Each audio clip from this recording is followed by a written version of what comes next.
The night does not ask you to solve anything. It only asks you to soften your grip on the day and let the mind drift the way a river drifts when it no longer fights the stones beneath it. So imagine you are far from clocks and screens. Imagine a quieter earth, where the oldest questions are not shouted, but held like warm clay in the hands, shaped slowly by lamplight. In this story, nothing will rush you. We will walk backward through time as if descending gentle steps, and every step will feel steadier than the last, as though history itself is a kind of cradle.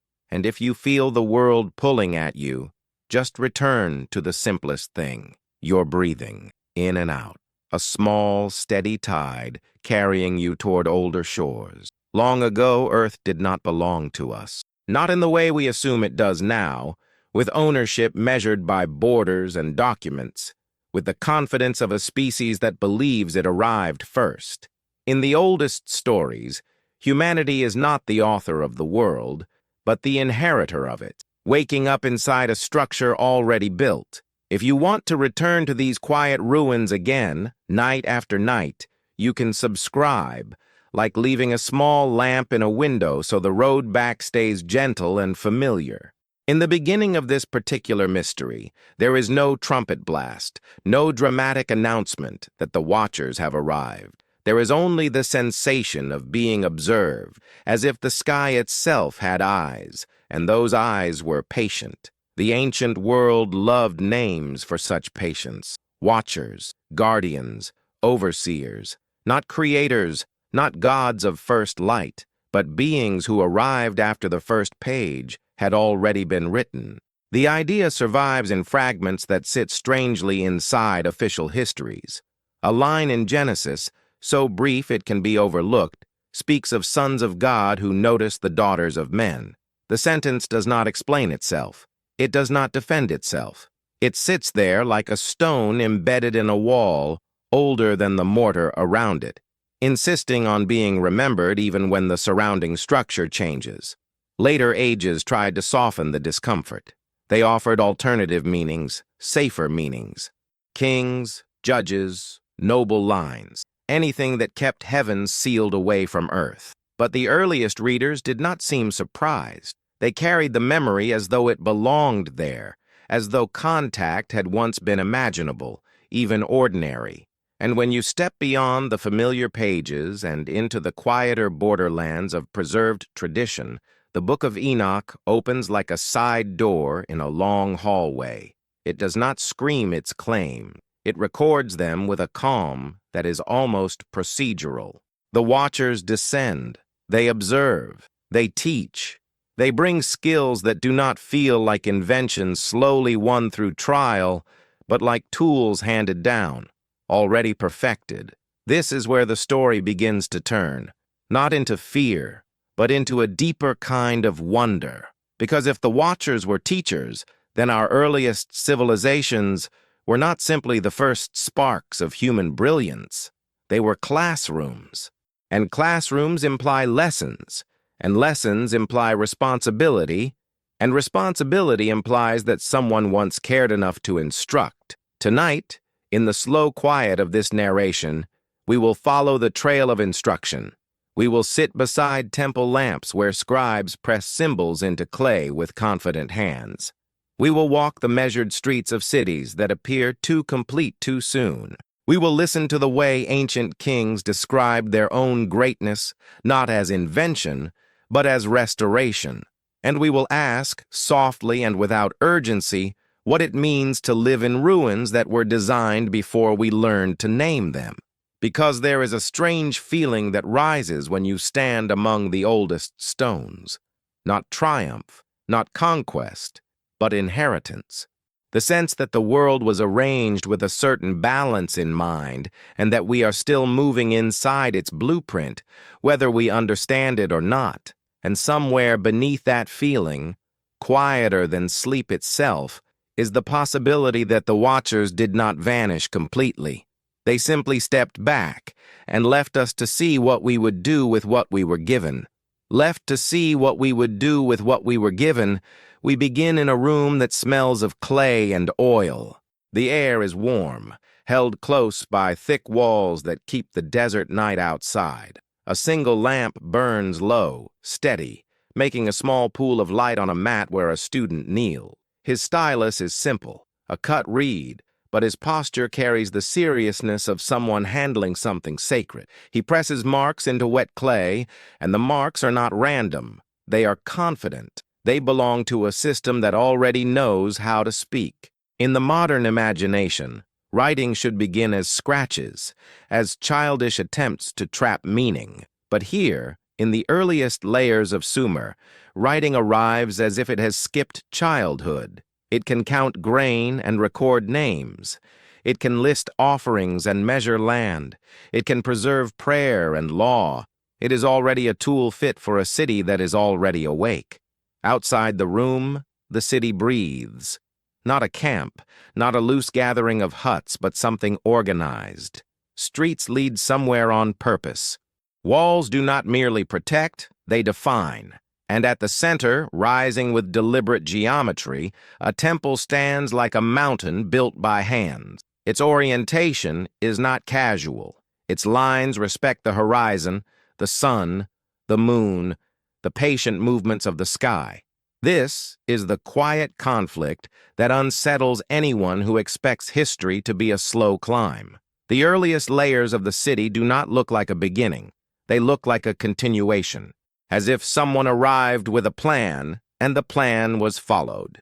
In later stories, the Sumerians speak of the Anunnaki. The word carries the weight of a divine assembly, but the role they play is often less like creators and more like administrators. They establish order. They assign duties. They decide where temples belong, how water should be directed, how time should be measured. It is not the language of first creation. It is the language of management, of stewardship, of keeping a system stable. And then, beside those stories, the Book of Enoch offers its own mirror. The Watchers are not described as forming humanity from dust. They step into humanity's world and begin to teach. Metalwork, stone cutting, the reading of stars, the measuring of seasons, knowledge that changes everything, because knowledge is never neutral. It speeds the world up. It sharpens desire. It expands capacity faster than wisdom can expand. In the lamplight, the student does not think about this. He is copying what he has been told to copy. His teacher stands behind him, correcting the angle of a wedge mark, reminding him that accuracy matters. A single mark out of place can change a number, change a law, change an offering. In this way, civilization is built not only with bricks and canals, but with memory, preserved through repetition. Yet even repetition can hide a deeper absence. Because when you copy a table of stars that predates your own city, you are inheriting a sky map drawn by others. When you recite a law described as ancient even in your grandfather's time, you are enforcing a standard you did not invent. And when kings carve inscriptions boasting that they restored a temple as it was before, they reveal something strange. Their legitimacy comes from reaching backward, not pushing forward. This is how an inherited world feels. The present becomes caretaking. Innovation becomes risk. The safest act is to rebuild exactly, to keep the pattern intact, because the pattern seems connected to stability itself. And if stability was once overseen by teachers who could see further than humans could see, then the fear beneath all this careful restoration is not superstition. It is the quiet knowledge that the blueprint may be holding something together.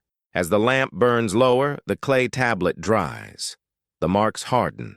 And somewhere beyond the walls, beyond the river, beyond the stars, the question settles in like dust. Who wrote the first lesson plan? And why did they leave the classroom? Why they left the classroom becomes easier to ask when you step outside and look at the city as a whole. A city is not only buildings, it is timing. It is water arriving when it must, fields receiving what they need, workers moving in rhythm, stores counted, debts tracked, festivals placed into the calendar like anchors. For this to function, the society must agree on measurement, on fairness, on sequence. It must trust that the pattern works. At Uruk, the pattern appears early and strong.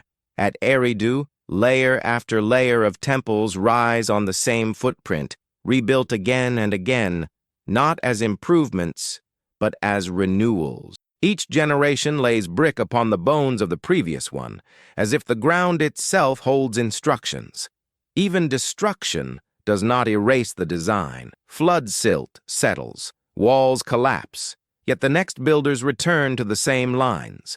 To stand in such a place is to feel that the city is older than any single lifetime, and that sensation in the ancient world created a particular kind of humility. Kings could claim power, but power was safer when it sounded like service. So they wrote about restoring order, not inventing it. They described themselves as gardeners of a sacred layout, not architects of something new. This language travels. It does not stay in Mesopotamia. In Egypt, pharaohs speak of renewing temples to their original form, aligning their actions with an earlier perfection. In Mesoamerica, stories remember teacher figures who brought calendars and counting, then departed across the sea or into the sky. In India, ages are described as declining, each one farther from a time when divine knowledge was closer, clearer, and more present. Across these distances, the details change, but the role remains strangely consistent. The teachers do not conquer. They do not demand worship as their primary goal. They instruct, they arrange, they create systems that outlast them. And then, in some version of the story, they withdraw. The Book of Enoch frames that withdrawal as consequence. Boundaries were crossed. Secrets were shared too freely. The pace of human development outstripped human maturity. The text does not rage about this. It reports it like a rule of nature. When a balance is broken, the world corrects. The watchers are confined, removed, silenced. Humanity remains with what it has learned. In Mesopotamian memory, the correction takes another form. The flood, not simply rain, but reset. A washing of the slate, a return to quiet. Lifespans shorten. The world after is still ordered, but less luminous, as if something has stepped away from direct involvement. Here the question becomes gentle and heavy at once. If the Watchers and the Anunnaki represent in different languages, the idea of advanced overseers who taught early humanity how to build and measure and record, then their disappearance would not feel like a mythic ending. It would feel like an administrative withdrawal. A hand leaving the wheel not because the vehicle is finished, but because the passengers must learn responsibility. And responsibility is where the ruins begin to feel personal, because we live among complex systems too. Water, power, food, law, time. We rely on patterns designed by people we will never meet. We copy and maintain and restore, often without understanding the full reasoning behind the blueprint. We call it infrastructure. The ancients called it sacred order. But the sensation is similar. We inhabit arrangements that predate our individual lives, and we trust that the arrangements will hold. So when we imagine living in the ruins of a first civilization belonging to Watchers, the idea is not only about aliens or angels or distant gods. It is about inheritance itself, about the possibility that civilization, at its core, is less a victory than a duty to keep balance even when the original designers are gone. And then there is the quieter detail that lingers like a sealed room in a vast building, the preservation of forbidden or sidelined memory, the way certain texts survive at the edges of official acceptance, the way a story can be set aside without being destroyed, as if even institutions built on certainty understand that forgetting has a cost. Somewhere in controlled silence, manuscripts rest. Some are copied and quoted. Others are guarded and rarely spoken aloud, not because they are useless, but because they complicate authority, and complicated memory has a way of returning slowly, through cracks in the walls, like water finding its oldest path. The city sleeps. The lamp goes out. The clay tablets harden in the dark. And the question remains awake, not demanding an answer, only asking to be carried gently into the next layer of time. The next layer of time opens not with voices, but with stone. Stone remembers pressure. It remembers alignment. It remembers hands that placed it with intention. When archaeologists peel back the earth, they are not uncovering chaos. They are uncovering decisions that were already settled long before the soil closed over them. At Eridu, the ground reveals a repetition that feels almost ceremonial.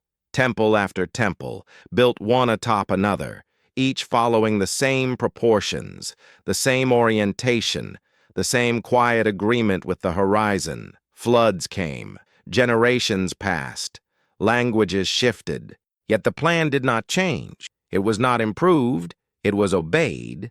This is not how experimentation looks. This is how maintenance looks. To maintain something, you must believe it is already right. This belief shaped the psychology of early civilization.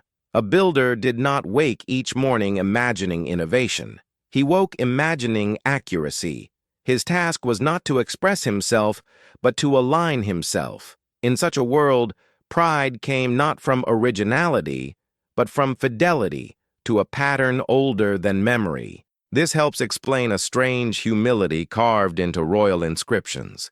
Kings list their titles, yes, but they also list what they restored. Canals reopened, temples returned to their ancient form, laws reestablished as they were in the days before. Authority flowed backward. Legitimacy was borrowed from the past. And this past was not vague. It was populated. Stories named those who first arranged the world. In Sumer, they were the Anunnaki. In the Book of Enoch, they were the Watchers. Different names, different languages, but the same quiet role. Overseers, teachers.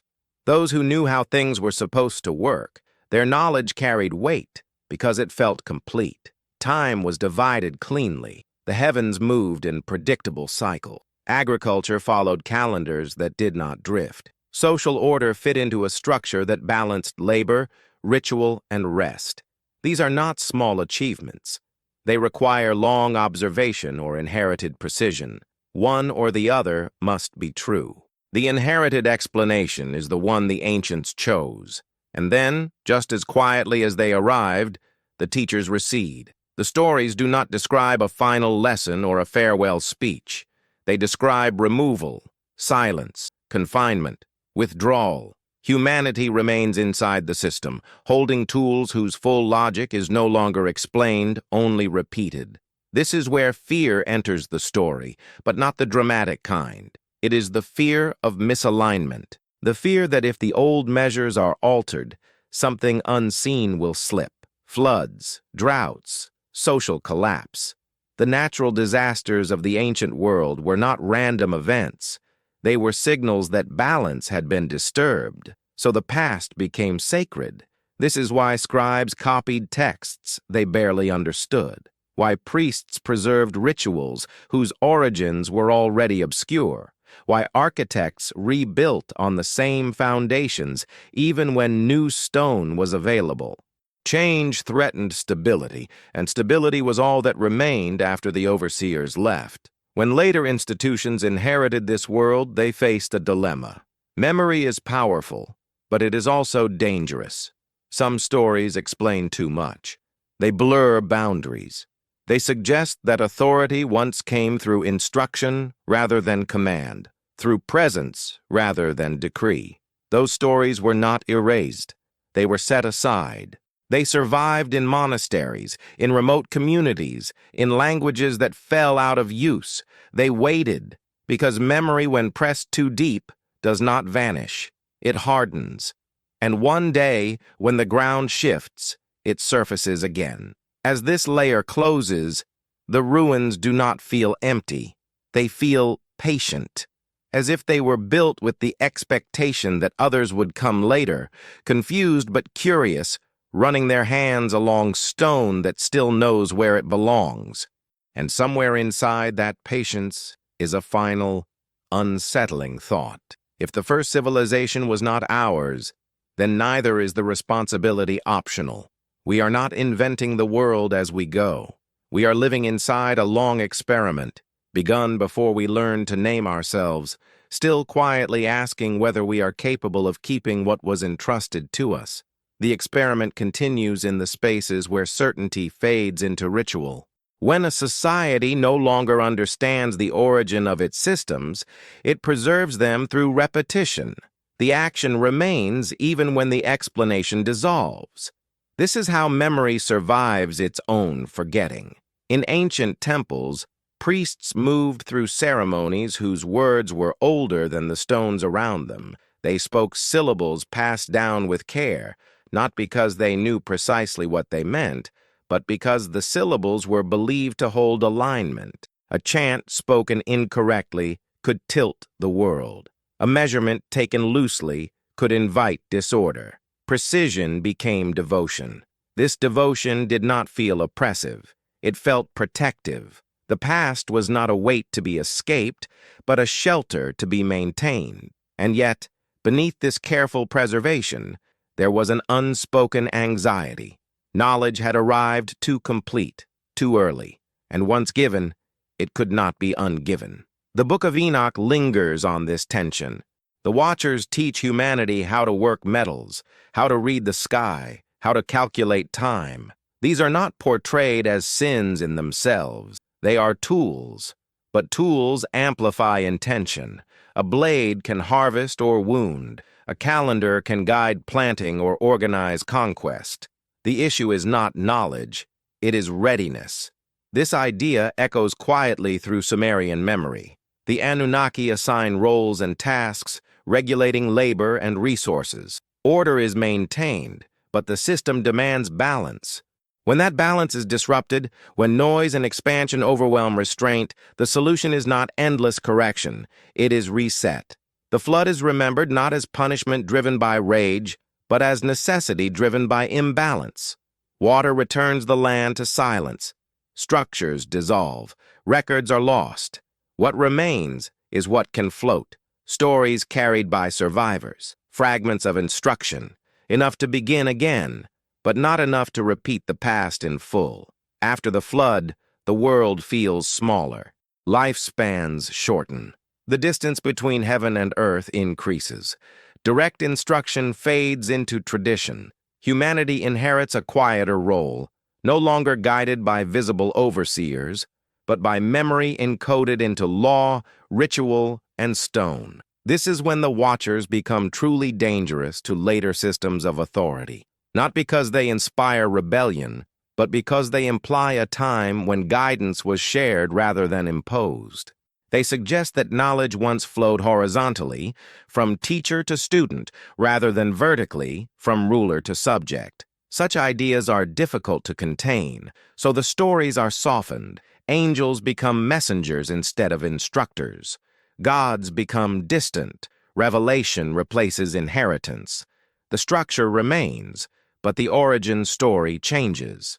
Still, the earth does not forget. Cities continue to rise along ancient lines. Sacred sites attract rebuilding again and again. Even when names change, the locations persist. Something in the land remembers where alignment once held. When you walk through ruins today, there is a strange familiarity, not because you have been there before, but because the layout feels intuitive. Streets curve where they should. Temples occupy the center. Water follows expected paths. It is as if the human mind still recognizes patterns laid down long ago. This recognition may be the quiet inheritance the Watchers left behind. Not technology, not power, but an instinct for order. A sense that the world has a shape, and that living well means fitting into it rather than reshaping it endlessly. As the night deepens, this thought settles gently. Civilization did not emerge screaming into existence. It opened its eyes inside a room already furnished. And the question that remains is not who built the furniture, but whether we have learned how to sit with care among what was given without breaking what still holds the world together. Care becomes the quiet theme of everything that follows. When the original designers are gone, care is the only thing that prevents collapse. The ancients understood this instinctively. They did not speak of progress the way we do now. They spoke of balance, of harmony, of keeping the world from slipping out of alignment. In Mesopotamia, this balance was imagined as a delicate agreement between heaven, earth, and the underworld. Each had its place, each had its limits. The Watchers existed at the threshold, not fully divine creators, not fully earthly beings. Threshold figures are always dangerous because they remind societies that boundaries are not eternal. They are maintained. The Book of Enoch preserves this discomfort with unusual clarity. The Watchers are not punished for hatred or destruction. They are punished for closeness, for teaching too much too soon, for collapsing distance between realms that required separation in order to function. This is not a moral drama. It is a structural one. When boundaries blur, systems destabilize. After the Watchers are removed, humanity continues. But something subtle changes in the tone of history. The world becomes louder. Cities grow. Population increases. Competition intensifies. Where once instruction guided expansion, now ambition does. Knowledge still exists, but wisdom struggles to keep pace. This is where law hardens. Early codes are flexible, restorative, concerned with balance. Later laws become more rigid, more punitive. Authority concentrates. The caretaker becomes the ruler. The steward becomes the master. What was once inherited responsibility slowly transforms into control. And yet, even as power consolidates, it never fully escapes the shadow of the past. Kings still claim legitimacy by restoring ancient order. Priests still trace their authority to first instructions. No one dares say they invented the world anew. The memory of teachers lingers like a ceiling too low to raise. In this sense, the Watchers never truly disappear. They become absence, and absence can be as powerful as presence. It creates longing. It creates nostalgia for an age that feels calmer, clearer, more guided. This longing surfaces in myths of golden ages, of lost paradises, of times when gods walked openly among humans. Every civilization tells this story in its own accent. The details differ, but the emotion remains. Something valuable was lost. Something stabilizing stepped away. What remains is an echo. Even modern societies carry this echo. We speak of founding principles, of original visions, of systems designed by those who understood something we no longer fully grasp. We argue over interpretation. We fear change and crave reform at the same time. We live inside inherited structures, unsure whether to preserve them or transcend them. The ancient world faced the same tension, only with the memory of teachers still close enough to feel personal. The Watchers were not abstract ideas. They were named. They had stories. Their withdrawal was not metaphorical. It was remembered as an event. This is why the ruins feel charged, not haunted but unfinished, as if the experiment paused rather than ended, as if humanity was left mid-lesson, holding tools, aware that something important was missing but unsure how to retrieve it. As this block closes, the night holds a quiet realization. Perhaps the greatest legacy of the Watchers was not the knowledge they gave, but the restraint they modeled. They taught order, then stepped back. They demonstrated that power does not require permanence. And in that lesson, barely remembered but deeply felt, humanity continues to search for balance in a world that was never entirely ours to command, only to tend. Tending a world that was never fully ours requires memory, and memory over long stretches of time becomes fragile. It bends, it simplifies, it hides complexity inside symbol and story. What begins as record slowly turns into myth, not because it is false, but because it is too heavy to carry whole. This is where the Watchers retreat further into shadow. Their names soften.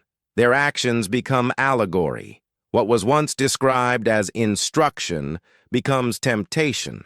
What was once framed as imbalance becomes transgression. The story tightens, not to deceive, but to protect. Simpler narratives are easier to hold together when a civilization grows large and restless. Yet even simplified stories retain pressure points, a single unexplained line, a contradiction that refuses to disappear, a fragment preserved without commentary. These are the places where older memory still breathes. In Genesis, the line about the sons of God remains untouched. It is not expanded. It is not erased. It is simply allowed to exist. This choice matters. It suggests that the editors knew the story did not belong entirely to them. It belonged to something older, something inherited along with the rest of the world. The Book of Enoch carries more of this older weight. Its watchers are detailed, procedural, almost administrative. They swear oaths. They deliberate. They break rules, not out of malice, but out of overconfidence. They believe they can guide humanity more closely without consequence. They are wrong. What follows is not divine fury, but correction. Boundaries are reinforced. The watchers are removed from circulation. Humanity is left with residual knowledge and no direct supervision. The system must now run on tradition rather than instruction. This shift explains something subtle about ancient anxiety. When guidance is present, mistakes can be corrected. When guidance withdraws, mistakes become catastrophic. This is why floods, famines, and plagues are interpreted as signs, not punishments but feedback, the world responding to misalignment. So societies become cautious, rituals multiply, laws grow heavier, innovation slows. The safest path is repetition. Better to preserve what worked before than to risk breaking an unseen balance. And still, curiosity does not vanish.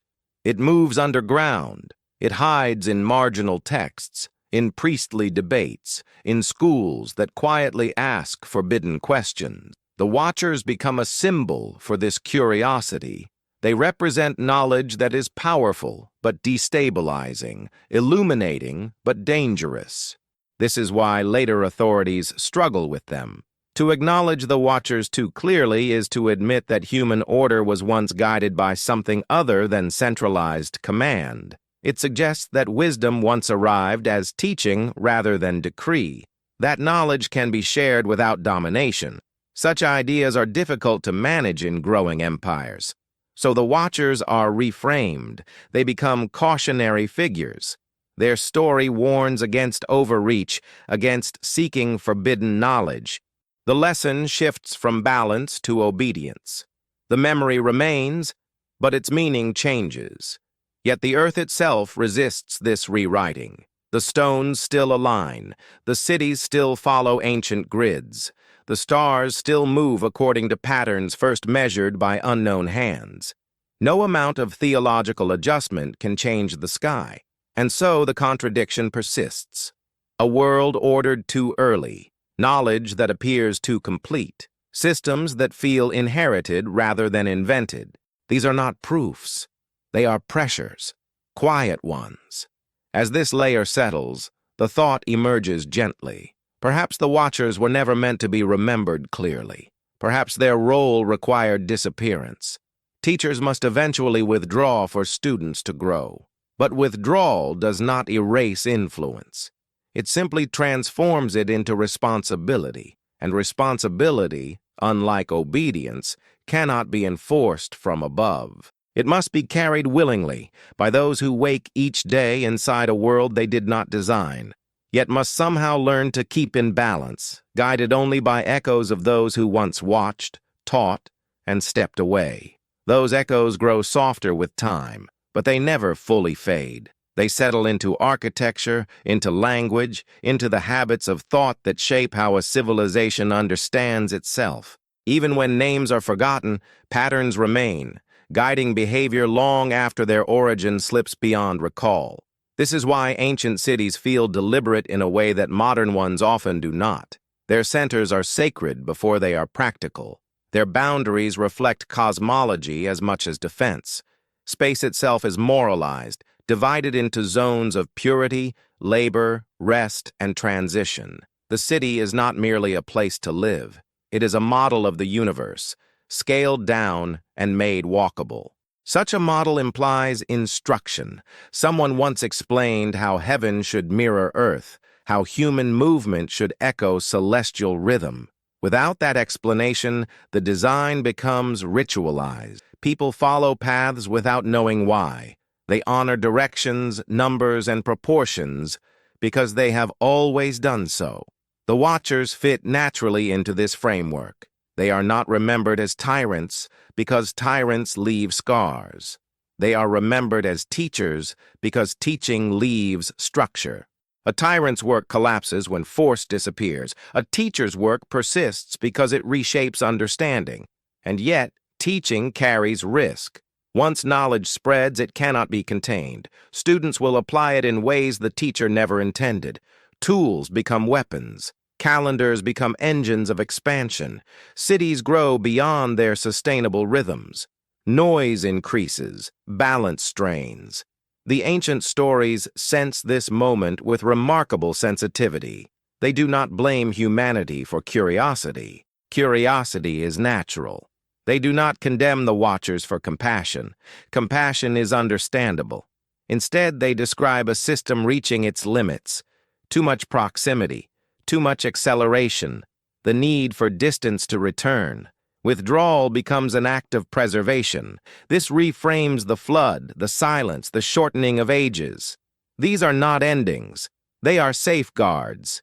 Humanity is not abandoned. It is given space to mature, to struggle, to learn restraint without constant correction. The world becomes harder, but also freer. Freedom, however, is unsettling.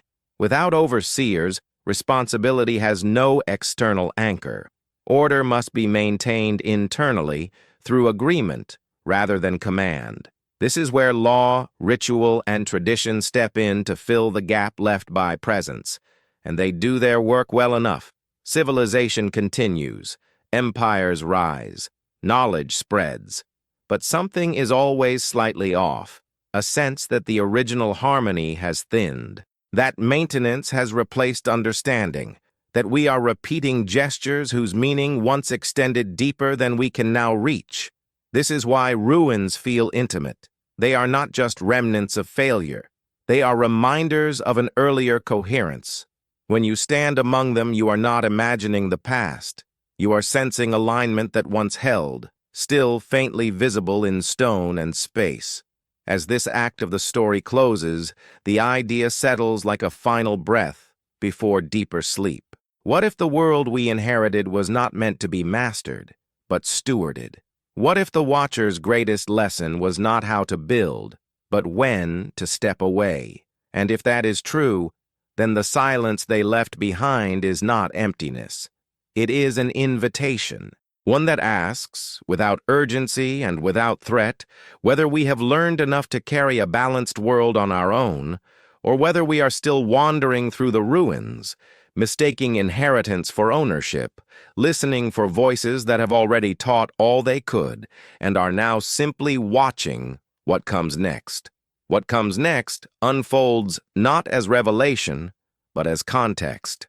To understand the Watchers, the mind must widen beyond a single culture and begin to feel the shape of a shared memory. This is where the story stops belonging to one land and starts belonging to the sky itself. Ancient cosmology did not imagine the universe as empty space. It imagined it as layered order. The heavens were structured. The earth was positioned within that structure. Movement above influenced life below. Stars were not distant suns, but markers, signals, regulators of time and fate. To read the sky was to read intention. This is why astronomy appears so early and so complete. Tracking cycles requires patience measured in generations. Patterns must be observed, recorded, compared. Yet in the oldest civilizations, these patterns arrive already refined. Calendars align with solstices.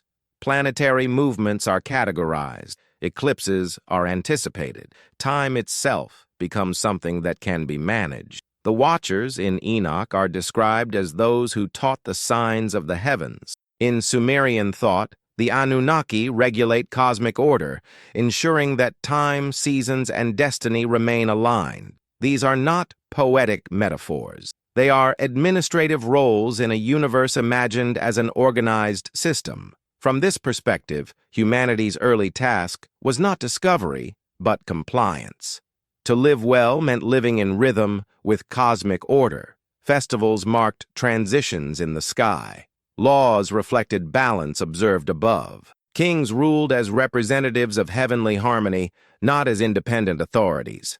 When that harmony was maintained, the world prospered. When it drifted, correction followed. This belief shaped how ancient people understood catastrophe. A flood was not random. A drought was not meaningless. These events signaled misalignment between human behavior and cosmic rhythm. The solution was not technological dominance, but ritual recalibration, offerings, restorations, renewals. And behind this worldview stands the memory of teachers who once explained how the system worked. Teachers who could read the sky not as mystery but as language. Teachers who could translate cosmic motion into human structure. When those teachers withdrew, humanity retained the language, but lost fluency. The symbols remained. The calculations persisted, but the deeper intuition faded. Cosmology became tradition rather than conversation. This transition marks the true beginning of historical time. Before, the world feels guided. After, it feels maintained. Humanity moves from apprentice to caretaker. The sky still speaks, but fewer know how to listen. As this block closes, the narrative shifts outward toward the heavens themselves.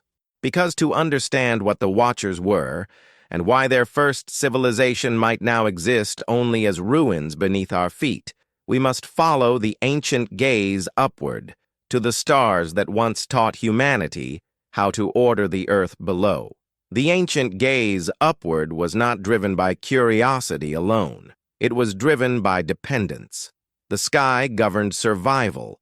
Rain followed patterns written in the movement of clouds and stars. Floods came when celestial signs aligned. Harvests succeeded or failed according to cycles that had to be anticipated, not guessed. So the sky became a teacher long before it became an object of wonder. In Mesopotamia, the heavens were divided into pathways. Planets were assigned roles. Movements were recorded with a seriousness reserved for law. A star out of place was not a curiosity. It was a warning. Time itself was anchored to the sky, broken into precise units that still shape how we live now. Hours, minutes, circles divided into perfect fractions. These systems did not evolve slowly. They arrive whole, balanced, and mathematically elegant. This is the quiet contradiction that ancient cosmology carries. Observation alone can discover patterns, but precision requires correction. A calendar drifts unless it is adjusted. A system remains accurate only when someone understands why it works. Yet the earliest astronomical systems show signs of correction already built in. The Book of Enoch speaks directly to this. It describes watchers who teach the courses of the sun and moon, who explain intercalation, who know when time must be adjusted to remain aligned. This is not symbolic language. It is technical. It reflects a concern with accuracy over generations. Sumerian tradition mirrors this concern. Priests are not stargazers in the modern sense. They are timekeepers. Their authority rests on their ability to maintain alignment between heaven and earth. A failed prediction undermines trust. Precision is survival. And this is where the idea of a first civilization becomes unavoidable. For such systems to appear already refined, there must have been a period of extended development. A classroom before the city, a laboratory before the law. Somewhere, knowledge was tested, corrected, stabilized. If that development phase is not visible in the archaeological record of human settlement, then it must belong to something earlier or something different. The Watchers fill that silence, not as invaders from the sky, but as custodians of a cosmic order that predates human culture. They arrive not to conquer, but to translate, to make the sky legible, to give humanity a framework within which life can be sustained. When they leave, the framework remains, but its origin fades. Humanity continues to track the heavens, but now as ritual rather than dialogue. The sky is still read, but no longer questioned. Knowledge hardens into tradition. This hardening creates resilience, but it also creates fragility. Without understanding, adaptation becomes difficult. A system can survive for centuries, but when conditions change, it struggles. This may explain why ancient civilizations feel both advanced and vulnerable. They inherit powerful tools, but lack the flexibility to reinvent them fully. As this block settles, the sky darkens into night. The stars emerge, quiet and orderly. They have not changed.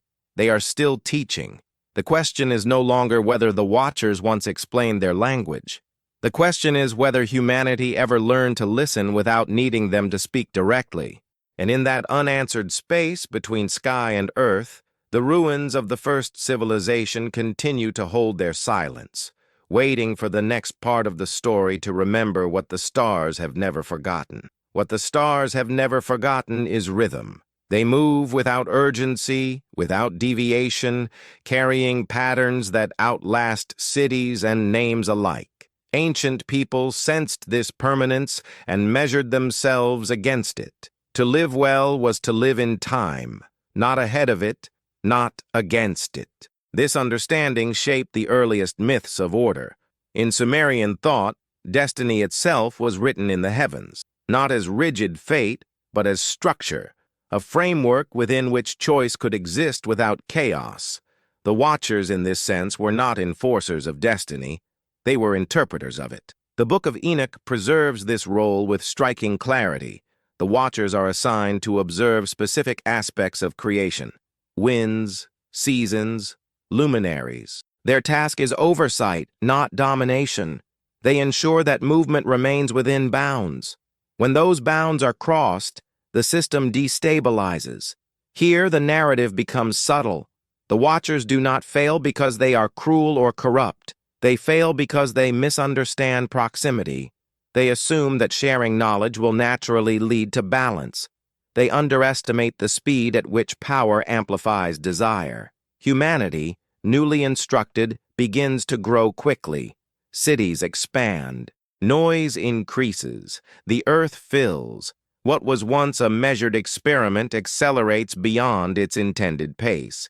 This is the tension Enoch describes without spectacle. Growth without restraint strains the system. The response is not annihilation, it is distance. Distance restores perspective. By stepping back, the Watchers allow humanity to experience consequence, to learn balance not through instruction, but through experience. This is a harsher teacher, but a necessary one. In Sumerian memory, this shift is reflected in the change of divine presence. Early gods walk, speak, assign. Later gods rule from afar. Temples become intermediaries. Priests replace instructors. Access narrows. This narrowing of access reshapes culture. Knowledge becomes guarded, specialized, hierarchical. What was once shared freely becomes restricted. The world feels heavier, more rule-bound, less conversational. And yet, the memory of openness does not disappear. It lingers in stories of golden ages, of times when the divine was close, when wisdom flowed without gatekeepers. These stories are not naive. They are wistful. They remember ease, not perfection. As this block draws to a close, the contrast becomes clear. The first civilization, whether imagined as literal or symbolic, represents a time of alignment between knowledge and responsibility. The world moved at a pace that allowed understanding to keep up with power. The world that followed moved faster. And perhaps this is why the Watchers' first civilization feels like ruins beneath everything that came after. Not because it was destroyed in fire or war, but because it belonged to a different rhythm. one that humanity has been trying to recover ever since, listening to the same stars, walking the same ground, and wondering why the harmony feels just out of reach. That sense of something just out of reach follows humanity like a shadow through history. It is present in every attempt to codify wisdom, in every effort to freeze balance into law. Laws can preserve order, but they cannot replace understanding. They describe outcomes without always capturing intention. This is why ancient legal systems feel strangely mature and strangely incomplete at the same time. In Sumer, law codes appear early, already nuanced, already concerned with fairness rather than dominance. They distinguish accident from intent. They measure harm and restoration. These are not the laws of a people discovering morality for the first time. They are the laws of a people maintaining a standard they believe predates them. The Watchers fit naturally into this legal imagination. They represent a time when order was taught rather than enforced, when correction came through explanation rather than punishment. Once that presence withdrew, law hardened to compensate. Written rules replaced living instruction. Writing itself becomes a kind of substitute memory. Clay tablets preserve decisions so they do not have to be rethought. The past becomes fixed, authoritative, immune to questioning. This protects stability, but it also limits growth. When conditions change, texts remain silent. You can feel this tension in the way ancient societies revered antiquity. The oldest tablet carried more weight than the newest insight. A tradition traced to a distant age was considered more trustworthy than one born of recent experience. Age became proof. This reverence reveals an unspoken assumption that the earliest knowledge was closest to the source, that the first instructions were purer, clearer, less distorted by human ambition. The further one moved from that origin, the more diluted wisdom became.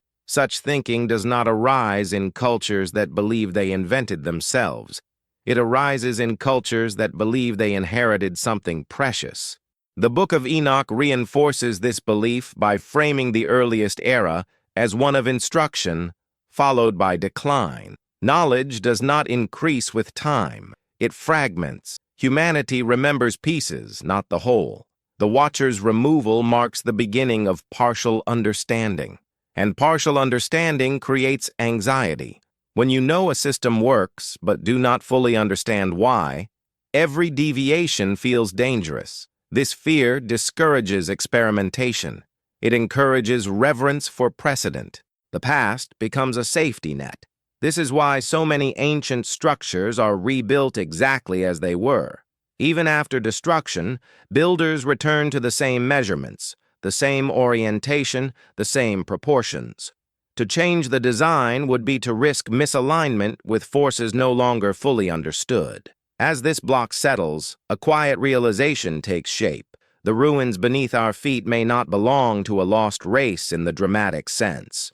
They may belong to a lost way of knowing, a time when understanding, instruction, and responsibility move together. What remains is structure without guidance, memory without voice. And in that silence, humanity continues to walk carefully, copying what it remembers, preserving what it can, and wondering whether the balance it protects was meant to be permanent, or whether it was always waiting for someone to learn how to carry it forward without being shown how. Carrying balance forward without being shown how becomes the central challenge of everything that follows. Civilization advances, but it does so cautiously, like someone walking through a darkened house they did not build, afraid to move the furniture in case something collapses. This caution shapes the psychology of ancient humanity. Progress is not celebrated as conquest over nature, but feared as interference with an order that already exists. Innovation is permitted only when framed as recovery. New kings claim to restore old ways. New temples claim ancient blueprints. Even new rituals insist they are older than memory. Behind this insistence lies an unspoken grief. The loss of direct guidance created a world where humans must interpret signs instead of receiving instruction. Dreams replace conversations. Omens replace explanations. Priests replace teachers. The sky still moves with certainty, but its meaning must now be inferred. This is why divination becomes sacred. It is not superstition.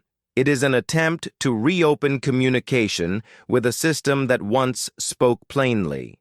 Reading entrails, stars, smoke, and water is a way of asking the world if alignment still holds. Every sign is a question asked politely, carefully, with hope.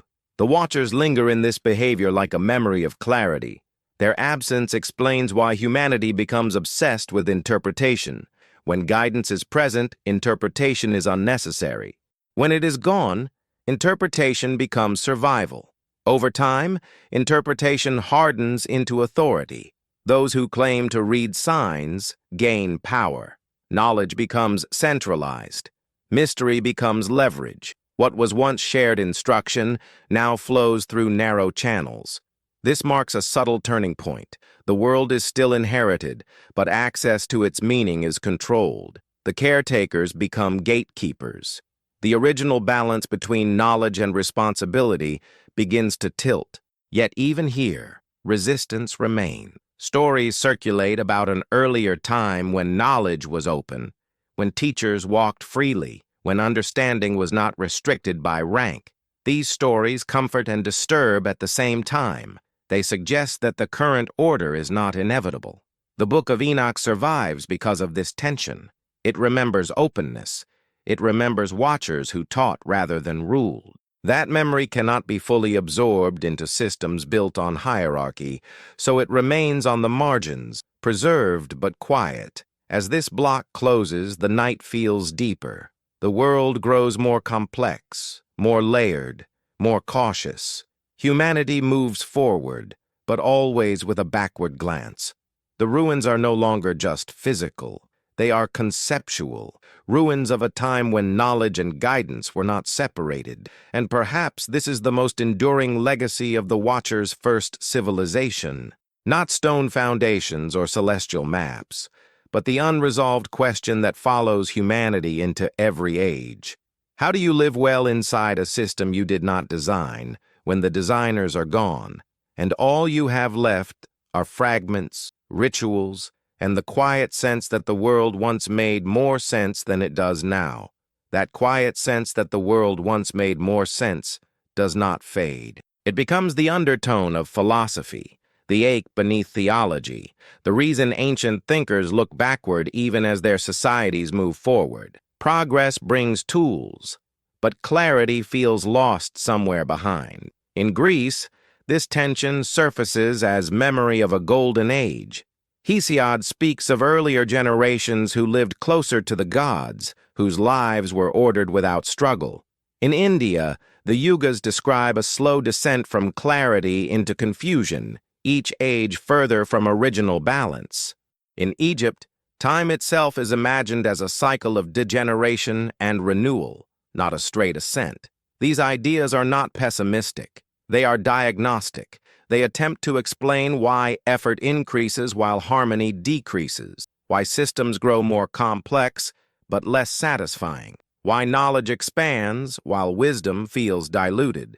The Watchers, though unnamed in many of these cultures, fit easily into the missing space. They represent a phase when understanding and guidance were synchronized, when the world was not simpler but more coherent. As centuries pass, coherence is replaced by management.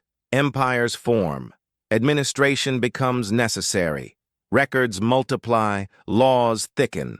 What once could be held in shared memory now requires bureaucracy.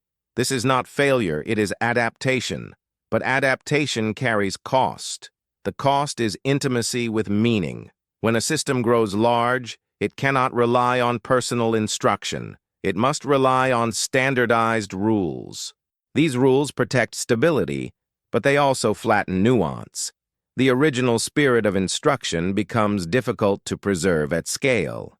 This is why ancient texts often feel layered.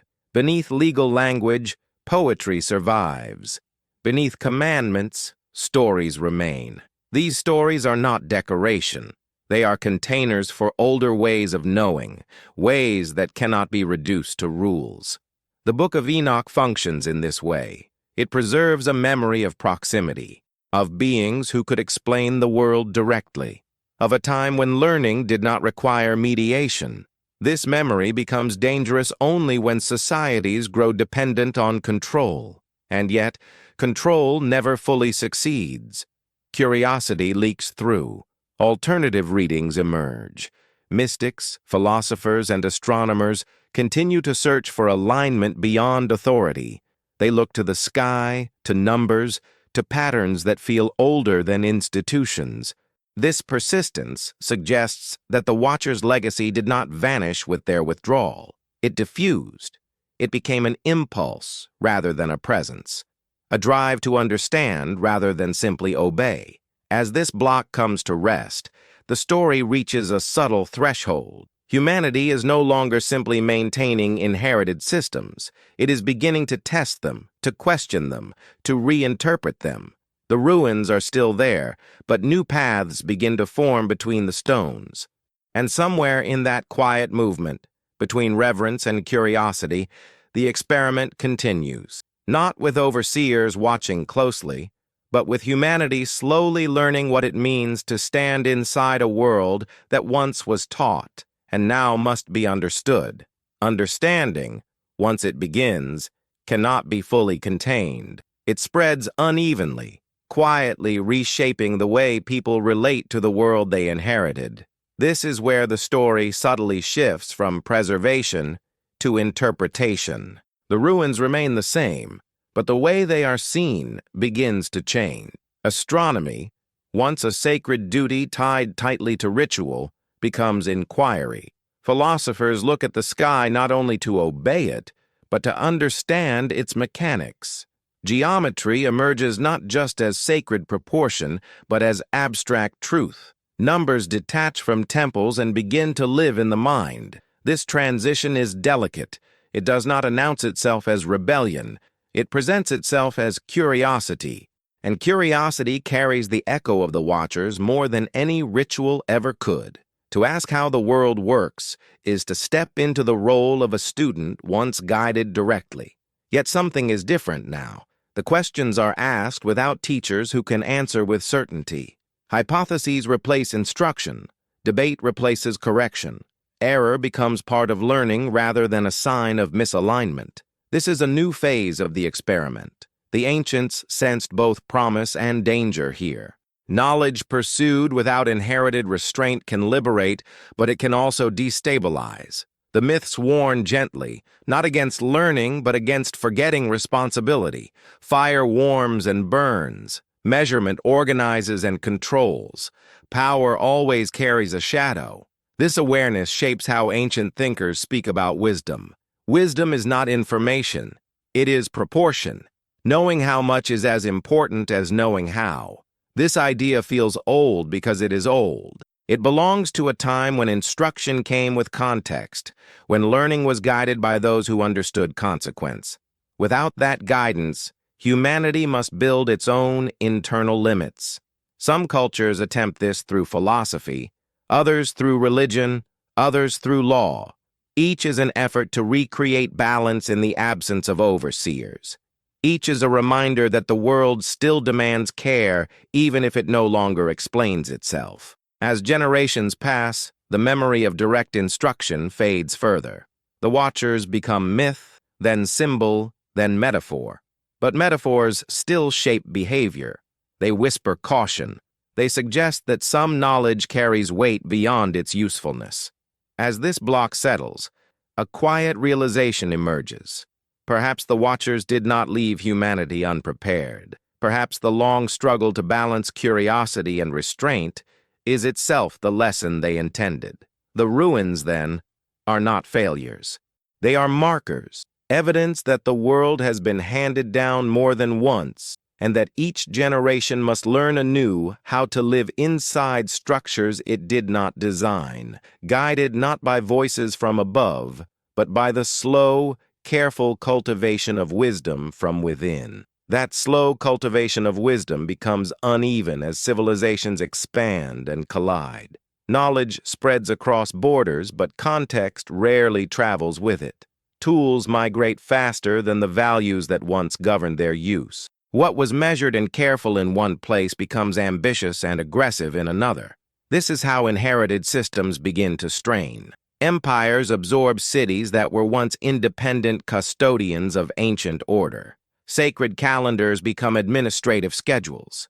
Temples become centers of taxation. Rituals are maintained, but their purpose shifts. The language of balance is repurposed to justify control. And still, beneath these transformations, the old structures persist. Roads follow ancient routes. Capitals rise on sacred ground chosen long before imperial banners were raised. Even conquerors sense that power flows more easily when aligned with something older than themselves. This alignment is not superstition. It is instinct. People feel safer when continuity is preserved. A city built on ancient foundations feels legitimate, stable, protected by time itself. The ruins confer authority. They suggest that the land remembers how to be governed. Yet memory without understanding becomes brittle. As empires grow larger, they require simplification. Complex cosmologies are reduced to slogans. Layered myths become moral lessons. What once explained the world becomes a tool for managing populations. Here, the watchers recede even further, not because they are denied, but because they are no longer necessary to explain power. Authority now claims its source in law, in lineage, in conquest. The idea of instruction from above feels unnecessary, even inconvenient. But something curious happens when authority becomes too confident. Cracks appear. Revolts rise. Philosophies question inherited hierarchies. Mystics retreat into deserts and mountains, searching for direct experience of meaning beyond institutions. These movements are not accidents. They are symptoms of imbalance. When the inherited world feels too rigid, too disconnected from its original purpose, people instinctively seek the source again. They want to know not just what to do, but why the world was arranged this way in the first place. In these moments, fragments of older memory resurface. Stories of teachers who walked among humans, myths of descent and ascent, texts preserved outside official canon. The Watchers return, not as literal beings, but as reminders that authority once came through understanding rather than force. This is why suppressed texts are never truly erased. They return when the system that sidelined them grows brittle. They offer alternative visions of order, ones rooted in guidance rather than domination. As this block closes, the world feels restless. Humanity stands inside vast, inherited structures, powerful yet strained, protected by memory yet weighed down by it. The ruins beneath the present do not accuse. They simply endure. And in their endurance, they ask a question that grows louder as empires rise and fall. Was the first civilization meant to be repeated, or was it meant to teach humanity how not to need overseers ever again? The question of whether humanity was meant to outgrow overseers lingers quietly beneath every rise and collapse. It is never answered directly. Instead, history circles it, approaching from different angles, testing possibilities without naming the experiment. When empires fall, they often fall back onto older ground. New rulers do not invent capitals from nothing. They occupy ancient cities, repair old walls, revive forgotten titles. Power seeks continuity, even when it claims revolution. The ruins become anchors, holding legitimacy in place. This return is not nostalgic. It is practical. Ancient foundations are chosen because they already proved resilient. They survived floods, invasions, centuries of use. They were placed with care by those who understood land, water, and sky. Even stripped of myth, the designs work. Yet each return introduces distortion. Every restoration is interpretation. Measurements are copied, but intentions are guessed. Symbols are repeated, but meanings shift. Over time, the inherited world becomes layered with misunderstandings, each sincere, each partial. This layering is where tension accumulates. A society built on inherited order must eventually decide whether preservation alone is enough. When new conditions arise, when population grows, climate shifts, or resources strain, old systems falter. The choice becomes unavoidable. Adapt and risk breaking alignment, or preserve and risk collapse. Ancient stories sense this dilemma and encode it as cycles. Ages rise and fall, worlds are renewed, floods cleanse, fires reset. These are not apocalyptic fantasies. They are acknowledgments that systems, however well designed, cannot remain static forever. The Watcher's withdrawal fits into this logic. They step back not because the system failed, but because a static perfection would prevent growth. A world constantly corrected never learns self-correction. Distance forces adaptation. From this view, the first civilization is not a golden age meant to be restored. It is a reference point, a baseline of balance against which later attempts are measured. Humanity is not expected to return to it, but to learn from it. This reframes the ruins again. They are not instructions waiting to be followed exactly. They are reminders of principles, proportion, restraint, alignment, care. When those principles are forgotten, the structures built upon them crack, no matter how advanced the tools become. When they are remembered, even imperfect systems can endure. As this block settles, the night feels deeper, more reflective. The story is no longer about beings descending from the sky. It is about inheritance itself, about what it means to receive a world shaped by others and to decide, generation after generation, whether to cling to their designs or to risk becoming something new. And somewhere in that decision, quiet and unresolved, lies the true legacy of the Watchers. Not that they once ruled, but that they trusted humanity enough to leave, knowing that only in their absence could the experiment truly begin. The experiment unfolds slowly, measured not in years, but in centuries. Humanity learns in fragments, testing principles without fully remembering where they came from. Balance is sought again and again, sometimes found briefly, then lost, then sought once more. Civilizations begin to diverge in how they interpret inheritance. Some cling tightly to ancient form, preserving rituals long after their meaning has faded. Others break away, seeking new structures, new philosophies, new explanations for the same enduring questions. Both paths carry risk. Preservation can become stagnation. Innovation can become amnesia. This tension defines the classical world. Greek thinkers debate whether order comes from eternal forms or human reason. Roman engineers build with ruthless efficiency, yet root their authority in ancient custom. Law becomes universal but still traces itself back to older, almost mythic origins. The Watchers are no longer named, but their absence shapes the debate. If wisdom is not handed down directly, where does it come from? From observation, from reason, from experience. Humanity begins to trust itself cautiously, aware of its limitations, yet unwilling to remain forever a caretaker of the past. This shift does not erase reverence. Temples still rise. Sacred calendars still guide festivals, but meaning becomes layered. One system explains the world symbolically, another explains it mechanically. The two coexist uneasily, sometimes harmonizing, sometimes colliding.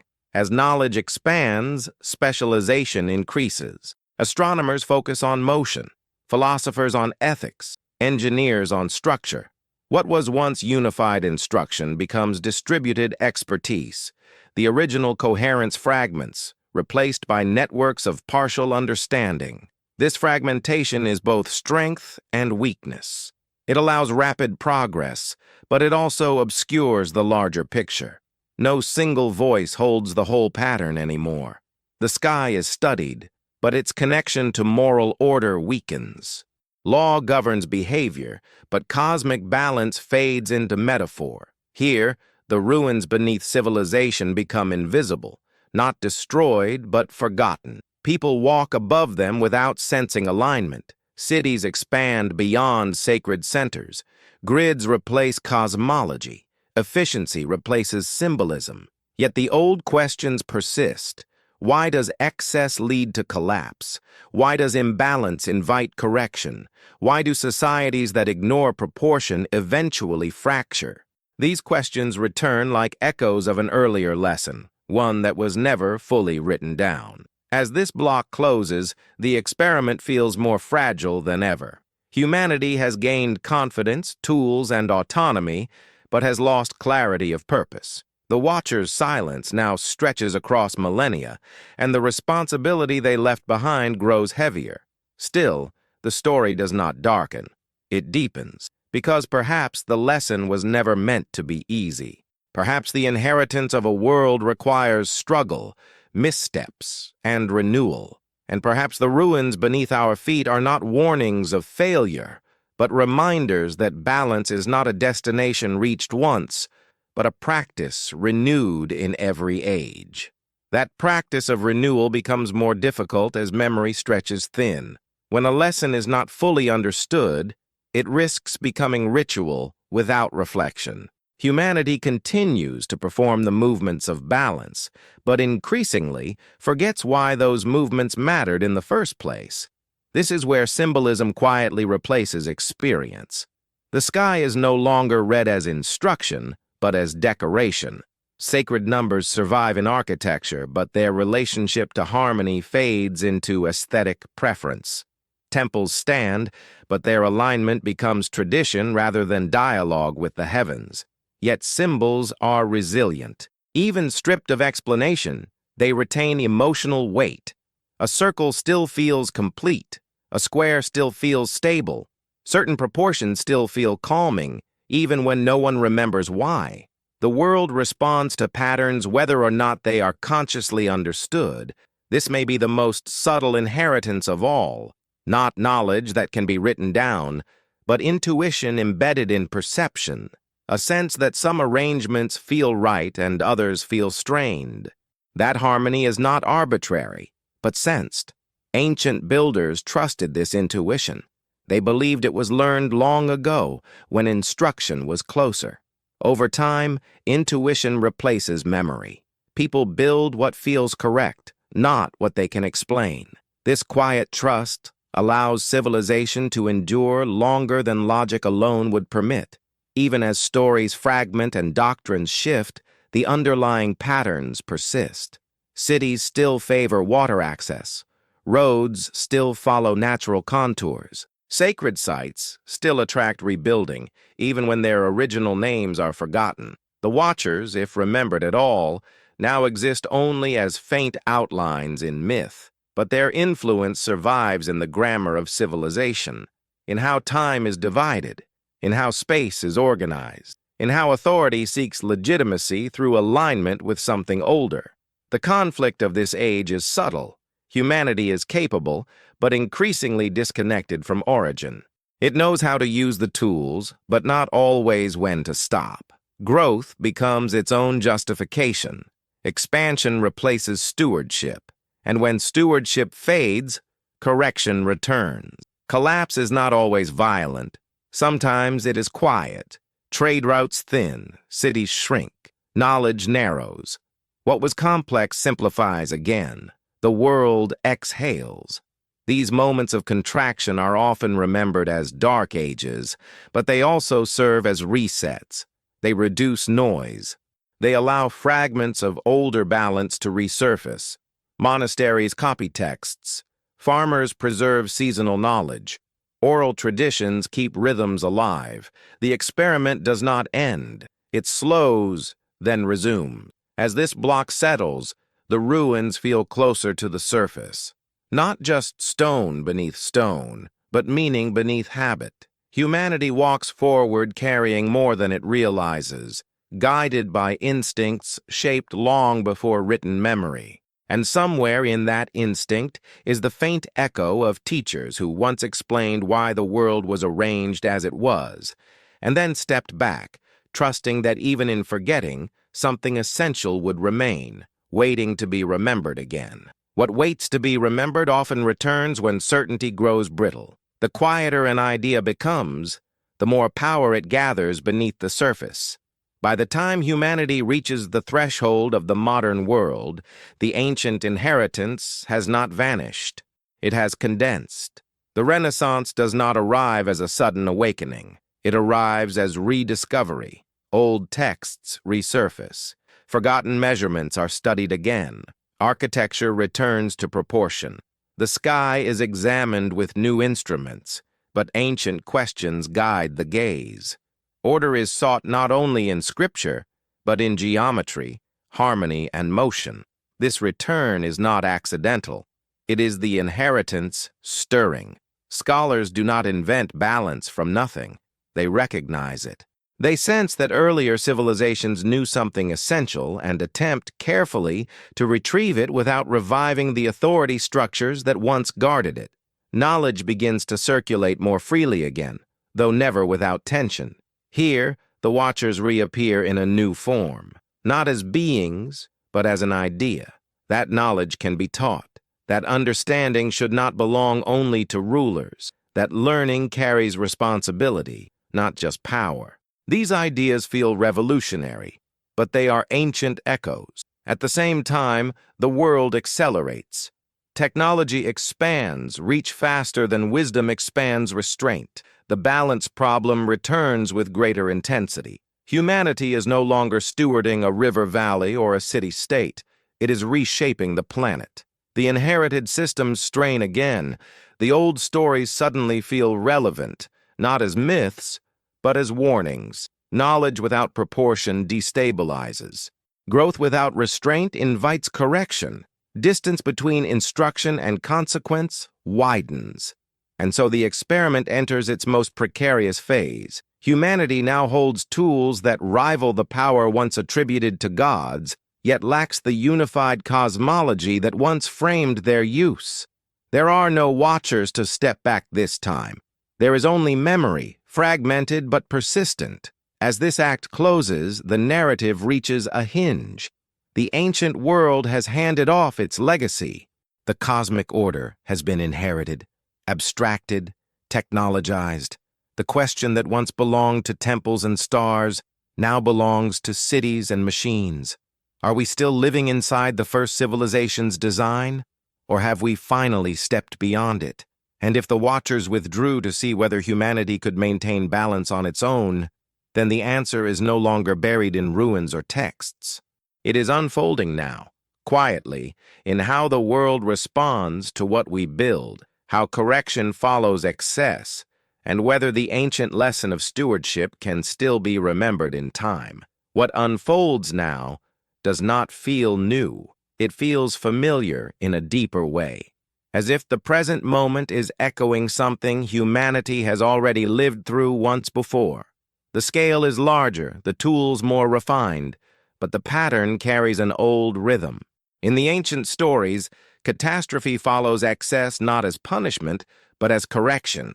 When systems grow beyond balance, when noise overwhelms order, the world responds. Flood, fire, collapse, dispersal. These are not endings. They are resets. The flood, remembered across cultures, is the most enduring symbol of this correction. Water erases boundaries. It levels hierarchy. It silences cities and returns the land to a simpler state. In Mesopotamia, the flood is sent because the world has grown too loud. Humanity multiplies, builds, consumes, and the balance strains until quiet becomes necessary again. This detail matters. The issue is not evil. It is excess. The Book of Enoch frames the same moment differently, but with the same logic. Knowledge spreads faster than wisdom. The Watcher's teachings accelerate human capacity beyond restraint. The system destabilizes. Distance must be restored. The flood follows not as vengeance, but as recalibration. After the waters recede, the world is changed. Something has been removed. Lifespans shorten. Direct access to higher knowledge fades. humanity survives. But the conditions are narrower. The environment is less forgiving. Memory is thinner.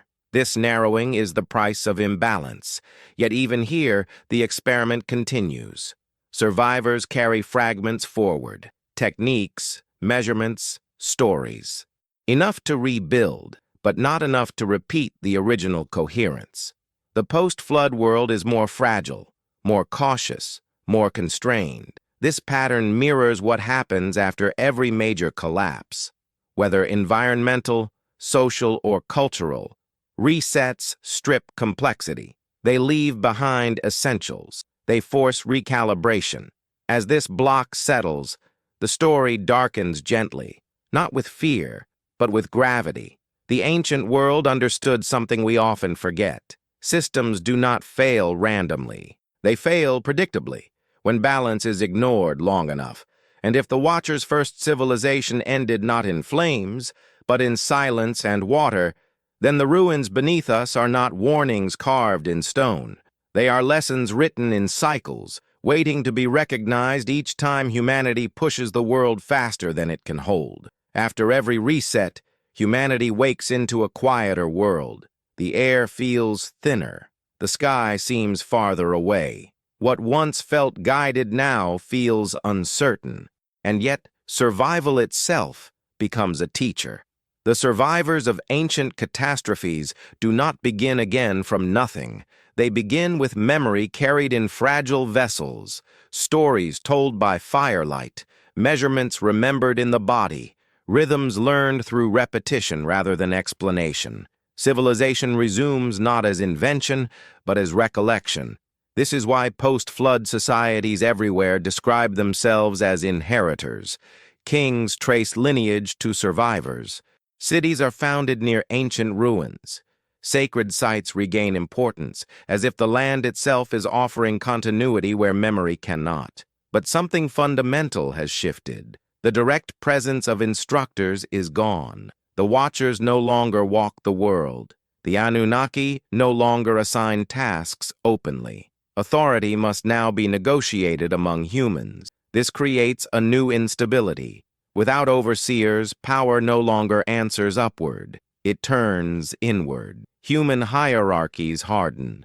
Control replaces stewardship. Law replaces explanation. Fear replaces guidance. And yet, balance still matters. Even when forgotten, it cannot be escaped. Civilizations that ignore proportion expand quickly, then fracture. Those that move too cautiously stagnate and fade. The world continues to correct, even when no one understands the mechanism.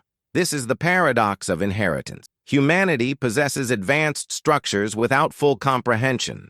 Like a child living in a house built by others, it can maintain rooms but struggles to redesign foundations. Ancient texts hint at this frustration.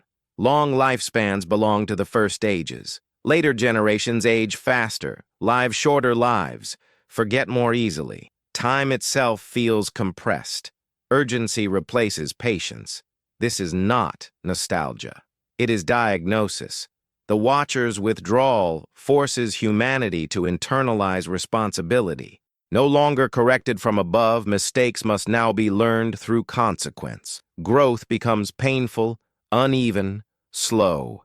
And yet something remarkable happens in this struggle. Creativity emerges. Adaptation deepens. Humanity begins to generate meaning rather than receive it. The experiment shifts phase. As this block closes, the silence left by the Watchers feels less like abandonment and more like challenge. The world has been simplified, but not emptied. Enough remains to test whether balance can arise without instruction. The ruins still stand. The sky still moves. The cycles still repeat. What changes is the learner, and in that change lies the quiet possibility that the first civilization was never meant to be preserved intact, but to seed a question that only humanity, over long ages of trial and reset, could ever hope to answer. That question unfolds slowly, carried forward by generations who no longer remember when it was first asked. Humanity builds again, not because it is confident, but because building is how it thinks. Stone by stone, law by law, story by story, the world is reconstructed atop what remains. But the new world is not the old one. After the great resets, societies grow cautious. They remember collapse not as myth, but as inherited trauma. Flood layers remain in the soil. Ruined cities stand half-buried, silent reminders that something once stood taller and fell. The past is no longer abstract. It is physical. This is where myth and memory merge. Stories of gods withdrawing, of teachers leaving, of ages ending, become explanations for visible absence. Why do the ruins exist? Why does knowledge feel incomplete? Why does progress feel dangerous? The answer becomes narrative. Once, the world was guided. Now it must guide itself. This belief reshapes identity. Humanity stops seeing itself as apprentice and begins to see itself as steward. The language shifts. Instead of waiting for instruction, people argue about interpretation. Instead of restoring perfectly, they adapt cautiously. This is not rebellion. It is maturation. Yet maturation carries grief. To grow is to accept that guidance will not return in the same form. The watchers do not descend again. The sky remains silent. The earth responds, but does not explain itself. In this silence, humanity learns to listen differently. Patterns are inferred rather than taught. Cause and effect replace command and obedience. Observation becomes authority.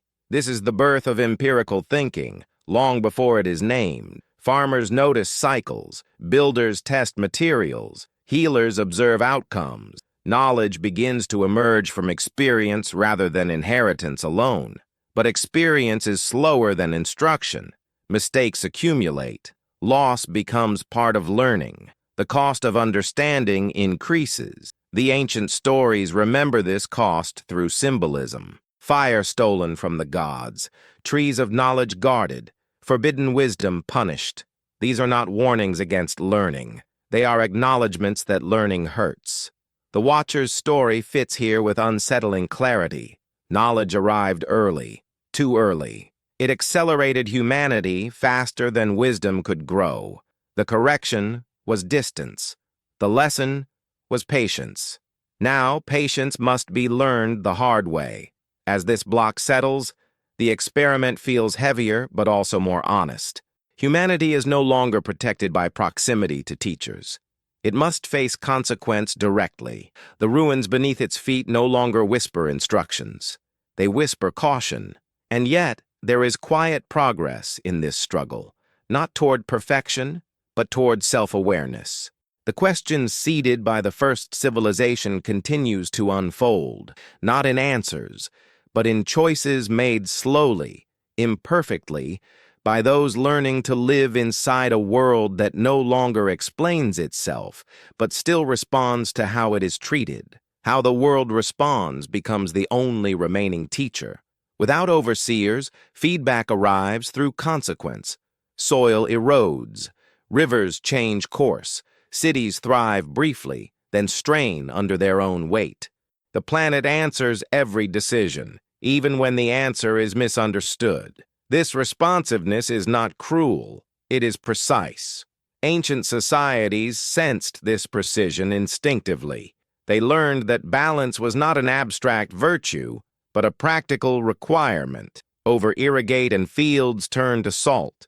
Over-harvest and famine follows. Overbuild and foundations fail. The world teaches quietly, relentlessly. In this way, stewardship replaces obedience. Humanity no longer waits for instruction from above. It must read the land, the water, the sky, and adjust. This is slower than being taught, but it builds a different kind of understanding, one rooted in relationship rather than authority. The ruins beneath civilization begin to serve a new function. They are no longer blueprints. They are warnings. Each collapsed wall, each abandoned canal, each silted harbor tells a story about limits crossed and lessons learned too late. This is why ancient historians and priests recorded failure with care. Collapse was not hidden. It was explained, ritualized, woven into collective memory. To forget failure was to invite its return. Yet even as humanity learns from consequence, it continues to reach. Curiosity does not diminish. It adapts. The same impulse that once drew watchers to teach now drives humans to explore, to measure, to push boundaries again. This tension never resolves. It cycles. At times, balance holds. Societies align with land and season. Art flourishes. Knowledge deepens without overwhelming. These periods feel luminous in hindsight, remembered as peaks of harmony. Then expansion returns. Confidence grows. The lessons of restraint soften. The cycle tightens again. From this view, the Watcher's first civilization is not a lost paradise. It is a pattern, an early demonstration of how quickly knowledge can reshape a world and how carefully it must be held. The great difference is this. In the first cycle, correction came through withdrawal. In later cycles, correction comes through collapse. The teacher does not leave. The student falls. As this block closes, the thought settles gently. Perhaps humanity was never meant to be protected from consequence indefinitely. Perhaps the silence of the Watchers was the final lesson. That balance cannot be enforced from above forever. It must be discovered, forgotten, and rediscovered through lived experience.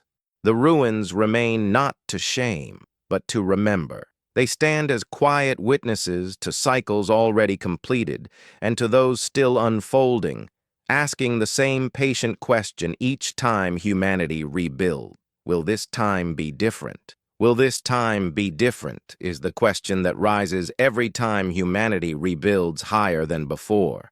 It is never asked aloud at first. It appears quietly in choices, in priorities, in what a society decides to protect and what it is willing to sacrifice. After each collapse, there is a moment of humility. People rebuild smaller. They respect limits. They remember why restraint mattered. For a time, balance returns. The world feels manageable again. Seasons make sense. Communities feel proportionate to the land that supports them. But memory is short when success returns. As stability grows, caution softens. The inherited lesson fades into story, then into metaphor, then into background noise. Expansion begins again, justified this time not by survival, but by ambition. Tools improve, systems accelerate. The distance between action and consequence widens. This is where the ancient warnings regain relevance. The Watchers taught knowledge within context. They explained not only how to build, but when to stop. Once they withdrew, that sense of timing became humanity's responsibility. Timing is the hardest lesson to learn alone. In every age, humans master technique before they master restraint. They learn to shape environments faster than they learn to listen to them. This imbalance is not malicious. It is developmental. But development without reflection repeats old patterns. The ruins beneath our feet are evidence of this repetition. Each layer marks a moment when confidence outran caution, when systems grew too complex to be maintained, when balance was assumed rather than tested. And yet, something accumulates with each cycle. Awareness. Even when lessons are forgotten consciously, they shape instinct. Humanity rebuilds differently each time, even if the difference is subtle. Materials change, structures adapt, knowledge spreads more widely. The experiment is not static, it evolves. This evolution suggests that the Watcher's withdrawal was not abandonment, but trust. Trust that failure would teach what instruction could not. Trust that humanity, over long arcs of time, could internalize balance rather than rely on external correction. As this block settles, the present moment begins to feel less isolated. Our age is not unique in its power or its risk. It is one iteration in a long pattern of inheritance, forgetting, overreach, and correction. The ruins beneath us are not judging. They are contextualizing. They remind us that others once stood where we stand now, convinced they were building something permanent, unaware they were also creating the next layer future generations would walk upon. And in that quiet continuity lies the deepest question of all, not whether humanity can avoid collapse entirely, but whether it can learn to recognize the moment when growth must give way to care, before the world is forced to remind us again. Before the world is forced to remind us again, there is always a pause, a subtle hesitation in the rhythm of expansion, a moment when signals appear quietly, almost politely, asking for attention. Ancient cultures recognized these signals and gave them names: omens, warnings, signs of imbalance. These were not expressions of fear, they were expressions of listening. When rivers shifted course, when seasons arrived late, when harvests failed in patterns rather than accidents, these were read as messages, not from angry gods, but from a system responding to strain. The world spoke through change. In the age of the Watchers, such messages were explained. The system was legible. After their withdrawal, the same messages remained, but interpretation became uncertain. Humans sensed meaning without clarity. Anxiety grew where understanding once lived. This uncertainty encouraged ritual. Offerings multiplied. Ceremonies expanded. People sought to restore harmony through symbolic action when practical causes were unclear. Ritual was not foolishness. It was an attempt to communicate with a world that still responded but no longer spoke plainly. Over time, ritual itself became a system. It offered comfort. It created continuity, but it could also distract. When symbols replace observation, imbalance deepens unnoticed. The world continues to answer, but the answers are misread. This is where collapse becomes inevitable, not because the world is hostile, but because signals are ignored too long. When feedback is misinterpreted, correction escalates. Subtle adjustments become dramatic resets. Floods replace droughts. Migrations replace reforms. Silence replaces instruction. The ancient flood stories capture this escalation perfectly. Warnings precede waters. Preparation is possible. Survival depends on attention, not obedience. Those who listen endure. Those who dismiss signs disappear. In this sense, the flood is not a singular ancient event. It is a pattern of response repeated whenever imbalance crosses a threshold. Water is only one form. Fire, famine, and fragmentation follow the same logic. The Watcher's absence makes this pattern more severe. Without intermediaries, humanity must read the system directly. Mistakes are no longer corrected early. They are corrected thoroughly. As this block closes, the lesson feels heavy but calm. The world does not demand perfection. It demands attention. Balance is not fragile because it is strict. It is fragile because it is subtle. The ruins left behind by earlier civilizations testify to moments when attention failed, not when knowledge was lacking. And perhaps that is the quiet truth the Watchers trusted humanity to discover on its own, that the greatest danger is not ignorance, but distraction. Distraction is the condition that grows most easily in times of success. When systems appear stable, attention drifts. The signals that once demanded careful listening blend into background noise. The world still responds, but its voice competes with ambition, comfort, and speed. Ancient cultures understood this danger intuitively. They feared prosperity more than hardship, not because abundance was evil, but because it dulled awareness. Hunger sharpens perception. Excess softens it. This is why many myths frame decline as gradual, almost invisible, until the moment correction arrives fully formed. The Watchers' stories hold this insight quietly. Their presence keeps humanity attentive.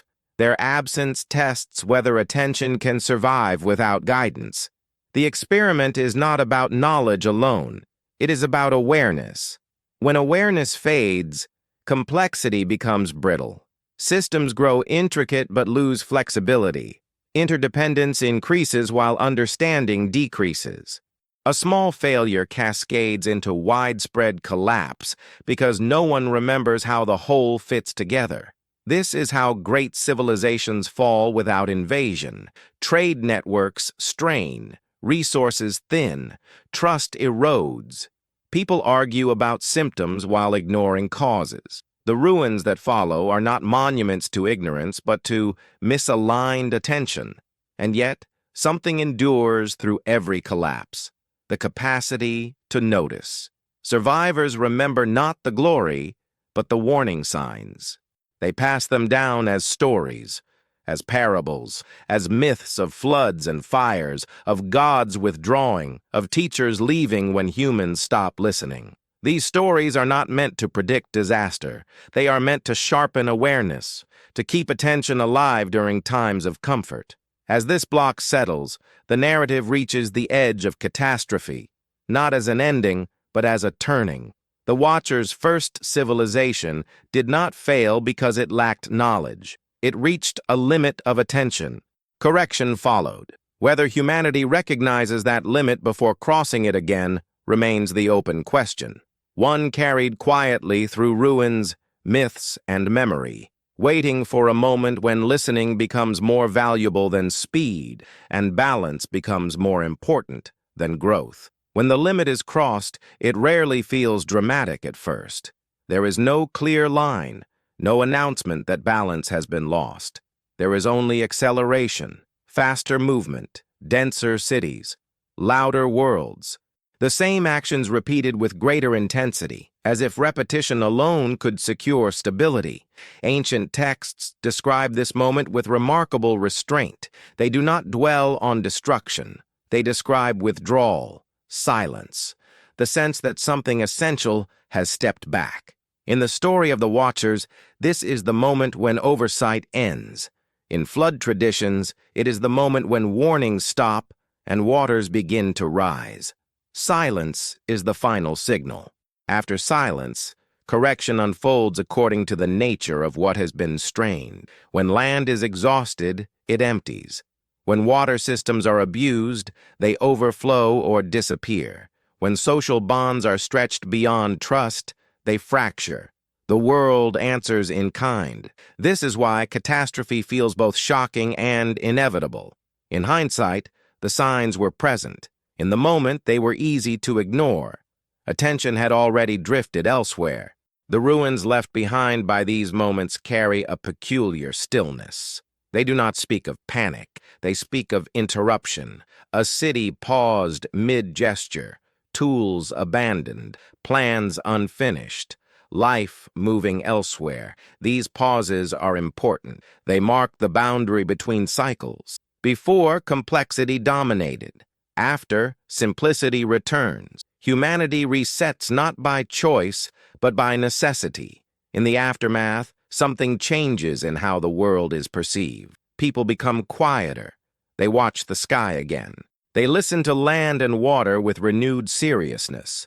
Balance feels fragile, not guaranteed. This is the emotional truth behind ancient flood stories. They are not tales of punishment. They are memories of humility. As this block closes, the catastrophe has passed, not as spectacle, but as silence settling over emptied spaces. The experiment continues, but under new constraints. The world has exhaled, and somewhere within that quiet, beneath receding waters and collapsing ambitions, the same ancient lesson waits patiently to be relearned. That attention, once lost, can only be restored through loss. And that balance, once ignored, always returns, not to destroy, but to reset the conditions for listening again. Listening again begins slowly, almost reluctantly. After catastrophe, the world feels stripped of certainty. Structures that once promised permanence lie broken. Confidence dissolves into caution. Humanity moves carefully, aware now that survival depends less on mastery and more on sensitivity. This is where interpretation takes center stage. Ancient thinkers, looking back at cycles of rise and collapse, begin to ask whether the stories should be read literally or symbolically. Were the Watchers actual beings, or representations of forces humanity once understood intuitively? Was the flood a single event, or a memory of repeated corrections woven into one image? These questions are not dismissive. They are attempts to translate memory into usable wisdom. In symbolic readings, the watchers become embodiments of knowledge itself. The moment when humanity gains insight too quickly, the flood becomes the consequence of imbalance, a return to simplicity after excess overwhelms structure. The story shifts from history to pattern. In more literal readings, the watchers remain teachers who arrived, instructed, and withdrew. Their civilization existed, flourished briefly, then vanished, leaving humanity to inherit its systems without its guidance. The ruins beneath our feet become evidence of a discontinuity in development. Both interpretations carry weight, and perhaps they are not mutually exclusive. The ancient world rarely separated symbol from reality the way modern thinking does. A story could be true in more than one way at once. A flood could be both event and metaphor. A teacher could be both being and principle. This layered truth allowed ancient societies to carry memory without freezing it. Stories remained flexible, adaptable to new conditions, capable of speaking across generations. As this block settles, the narrative turns reflective. The question is no longer whether the watchers existed, but why their story persists so stubbornly. Why it reappears in different forms, cultures, and eras. Why humanity continues to frame its own development as something inherited, corrected, and incomplete. Perhaps the watchers endure because they describe a universal experience. The moment when power outpaces wisdom. The realization that guidance must eventually give way to responsibility. The fear and freedom of being left alone with what one has learned. In this light, the first civilization is not just a lost chapter of history. It is a recurring threshold, a moment every advanced society approaches, when it must decide whether it will listen to the quiet signals of balance or accelerate past them, trusting that correction can always be postponed. The ruins beneath us are reminders of how that decision has gone before, not as condemnation, but as context. They whisper that humanity has faced this choice many times, under many names, always believing the outcome might be different this time. And in that belief, fragile and hopeful, the experiment continues. The belief that this time might be different has always accompanied humanity's greatest leaps. It is not arrogance so much as hope. Hope that accumulated memory has finally become wisdom. Hope that inheritance has matured into understanding.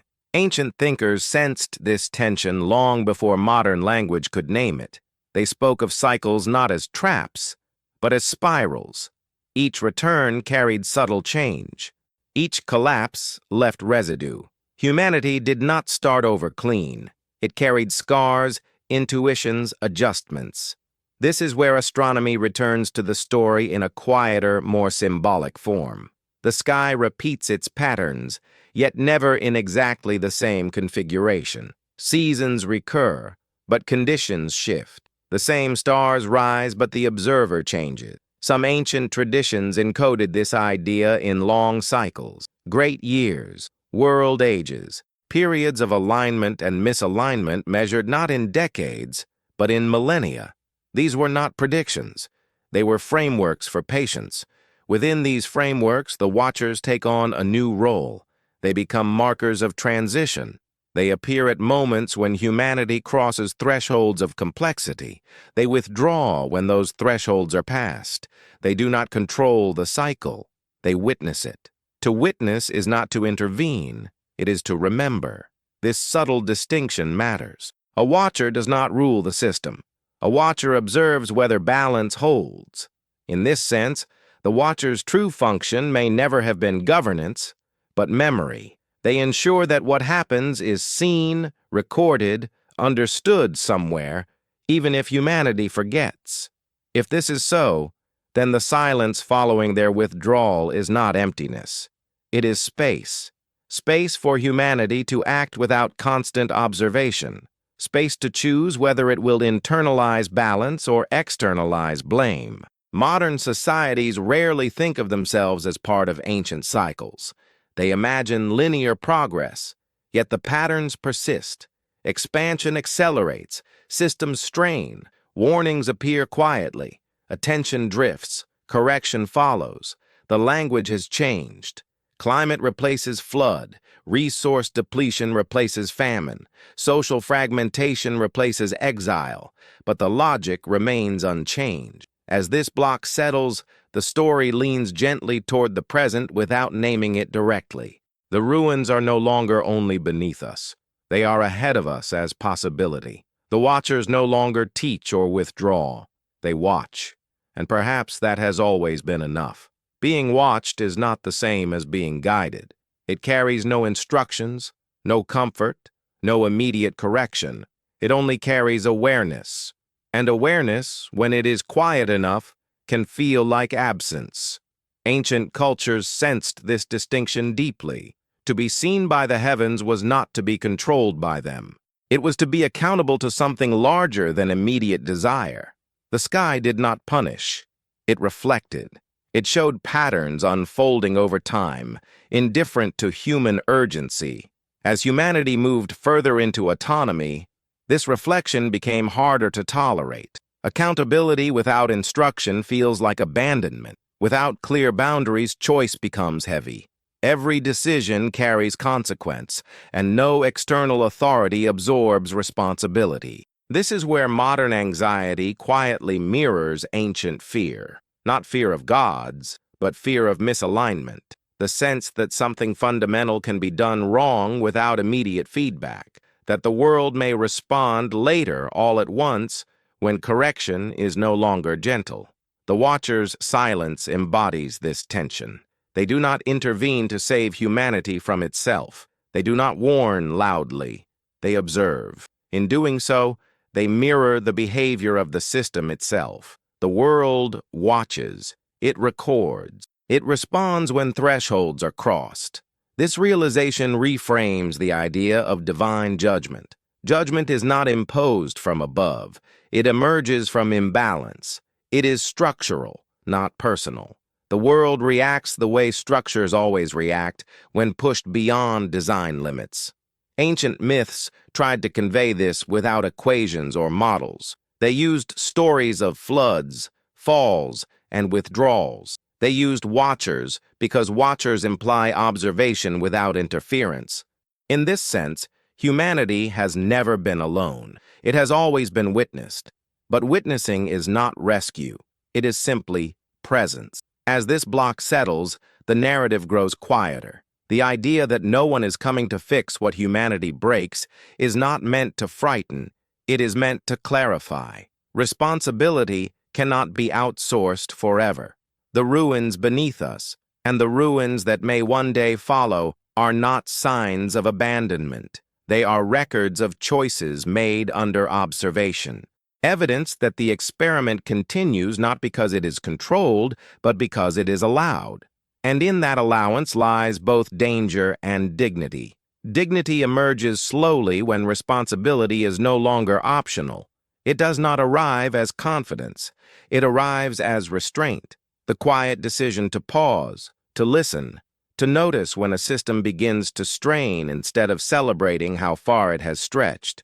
Ancient societies rarely spoke of dignity directly. They spoke of balance, of right measure, of living in accordance with order. These were not moral abstractions. They were practical virtues.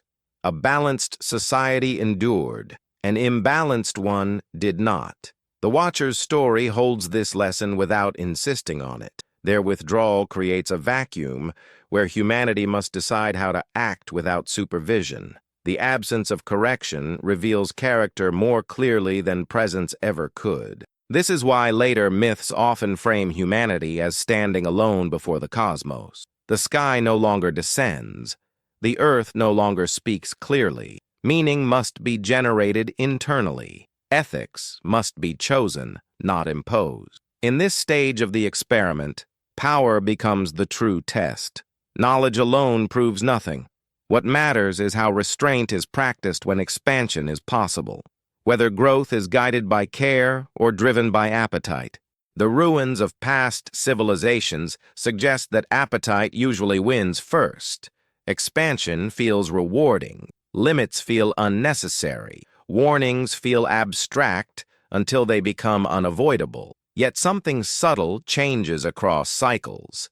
Humanity begins to recognize patterns sooner. Collapse does not always arrive without debate. Voices emerge urging caution, moderation, sustainability. These voices echo ancient wisdom, even when they do not name it. This suggests that memory is not entirely lost. It migrates. It shifts language. It waits for moments when it can be heard again. As this block settles, the story leans into a quieter confidence. The watchers may no longer teach, but the lessons they once embodied are no longer foreign. Humanity has encountered them too many times to claim ignorance. Whether recognition leads to change remains uncertain, but recognition itself is a step beyond mere repetition, and perhaps that is enough to keep the experiment alive a little longer, balanced on the thin line between collapse and care, watched not by distant beings, but by the accumulated memory of all that has already fallen and all that still hopes to endure. Endurance has always depended on memory, not of facts alone, but of feeling. The feeling of standing too close to the edge, the feeling of silence after collapse, the feeling of rebuilding with fewer illusions than before. These feelings are difficult to record in stone or text. They survive best in stories, passed gently, reshaped slightly with each telling, but never entirely lost. This is why myths endure when data fades. Myths carry emotional truth forward when details dissolve. The watchers belong to this category of memory. Whether they were beings, symbols, or both, they preserve the feeling of a time when guidance was closer and consequences were clearer. They remind humanity that knowledge once arrived with context, and that losing that context changed everything. As the modern world emerges, this memory does not disappear. It transforms. The language of gods and angels becomes the language of systems and feedback. The idea of cosmic order becomes ecological balance. The fear of divine correction becomes concern for collapse. The shape of the lesson remains. Humanity now speaks of sustainability rather than stewardship, of limits rather than commandments. These are new words for old instincts. They arise not from mythology, but from observation repeated often enough to become undeniable. Still, observation alone does not guarantee restraint. Awareness does not always translate into action. This is the unresolved tension of the experiment. Knowing what maintains balance does not ensure it will be chosen when alternatives promise comfort or power. Ancient stories acknowledge this honestly. They did not assume humanity would learn quickly. They expected repetition. Cycles exist because learning takes time. The watcher's withdrawal makes sense within this patience.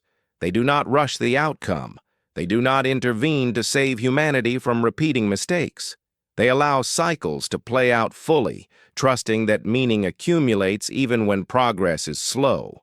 As this block settles, the story grows almost still. The question is no longer whether the watchers existed, or whether their civilization was real in a physical sense. The question is whether humanity can ever feel guided without being guided, attentive without being watched closely, responsible without being restrained. The ruins beneath us hold no answer. They hold only evidence that the question has been asked before, and that survival has always depended on how seriously it was taken. In the quiet space between collapse and care, between memory and forgetting, the experiment continues, not toward a final conclusion, but toward deeper awareness of what it means to live inside a world that remembers everything, even when we do not. What it means to live inside a world that remembers everything becomes clearer only when time stretches long enough to reveal patterns. Short lives mistake coincidence for novelty. Long memory recognizes repetition. Ancient civilizations understood this intuitively. They did not measure success by speed or expansion alone. They measured it by duration. To last was to succeed. To endure meant alignment had been maintained, at least for a time. This is why ancient monuments were built not to impress the present, but to survive the future. Stone was chosen because it resisted forgetting. Alignment was chosen because it resisted chaos. Proportion was chosen because it soothed both eye and mind across generations. The Watchers' civilization, if it existed as a distinct phase, would have embodied this priority fully. Not rapid growth, but stability. Not endless innovation, but coherence. Its disappearance suggests not failure, but completion. A structure meant to seed, not to dominate. This interpretation reframes the ruins once more. They are not evidence of catastrophe alone.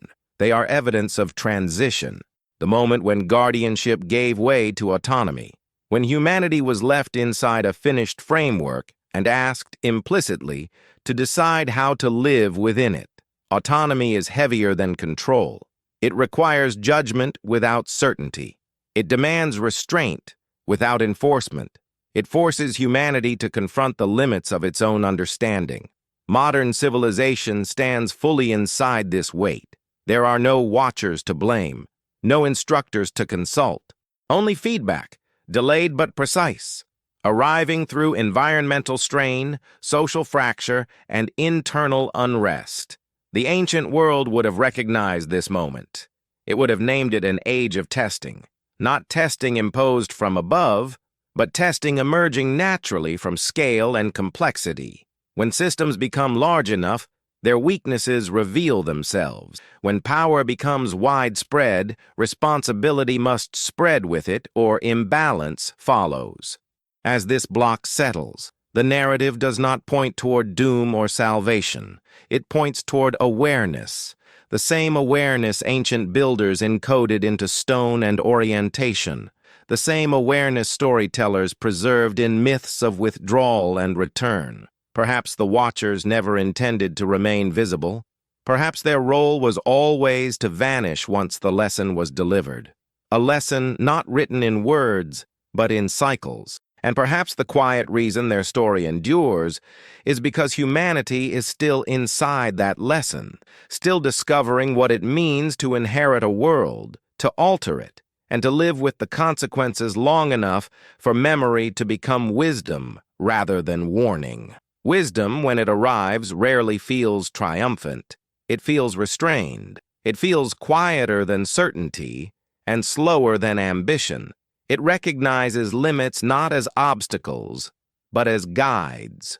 Ancient texts hint at this mature understanding in subtle ways. They speak less about conquest and more about measure, less about power and more about harmony. These are not the values of youth. They are the values of a system that has seen what happens when balance is ignored. The Watchers' legacy fits naturally here. Their first civilization, whether remembered as literal or symbolic, represents a stage before wisdom was internalized. Guidance was external. Correction was immediate. Balance was maintained through presence. Once that presence withdrew, wisdom could no longer be borrowed. It had to be earned. This earning is uneven. Humanity stumbles. It overcorrects. It forgets. It remembers again. But across long stretches of time, something subtle accumulates. A growing sensitivity to consequence. A widening awareness that actions echo beyond intention. This awareness is visible in how modern societies speak about responsibility. The language has shifted from obedience to impact, from fate to cause and effect, from divine will to systems thinking. These are not rejections of ancient insight, they are translations. The world is now understood as interconnected. No action stands alone, no system exists in isolation. This realization mirrors the ancient sense of cosmic order, expressed now without mythic language, but carrying the same weight. And yet, understanding does not guarantee restraint. Knowing that a structure is fragile does not prevent pushing against it.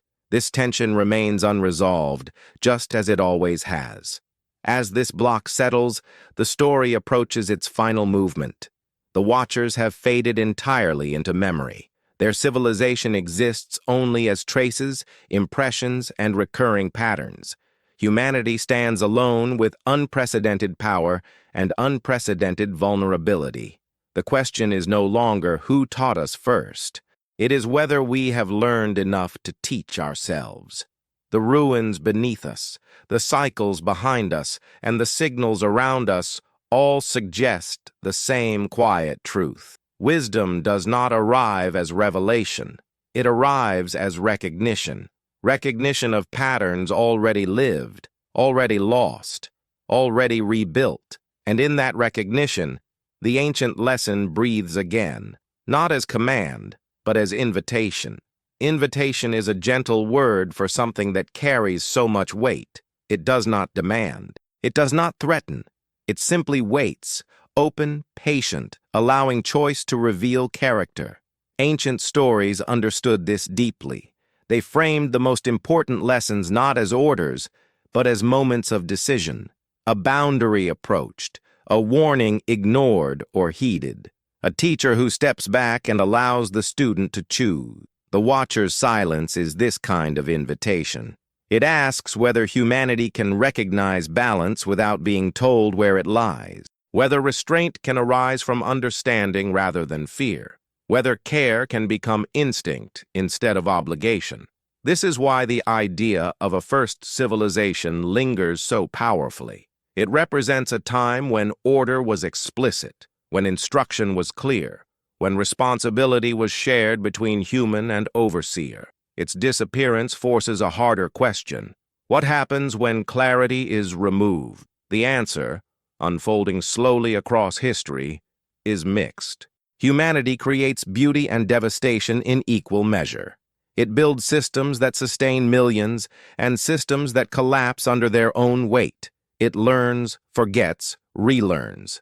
Yet within this uneven path, there is progress of a different kind. Not linear, not guaranteed, but real.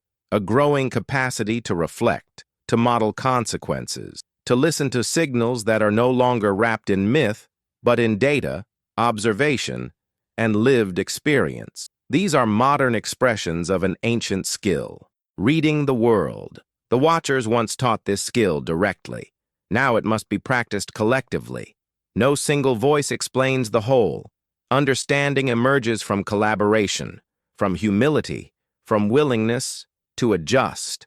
As this block settles, the narrative begins to release its tension.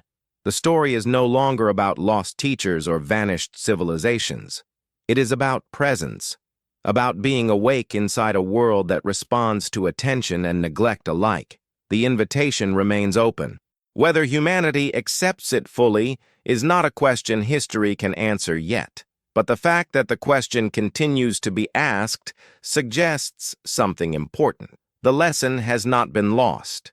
It has only been delayed. And perhaps that delay was always part of the design. If the delay was part of the design, then the final phase of the story is not about resolution, but about responsibility carried forward without certainty. The ancient world sensed that endings were illusions.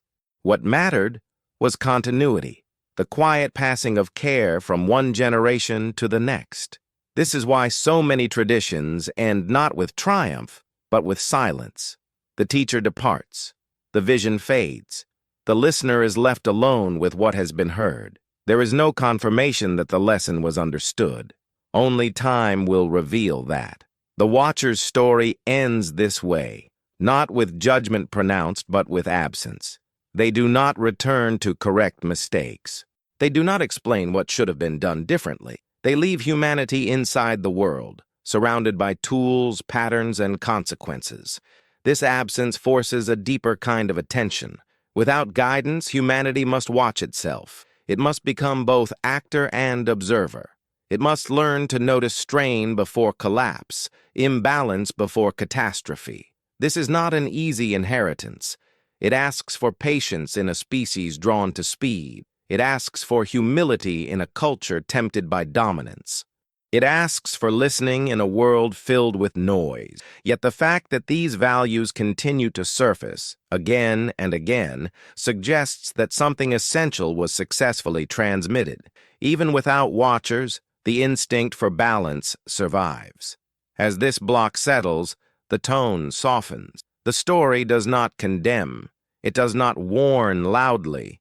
It simply acknowledges the weight of being left in charge of something precious.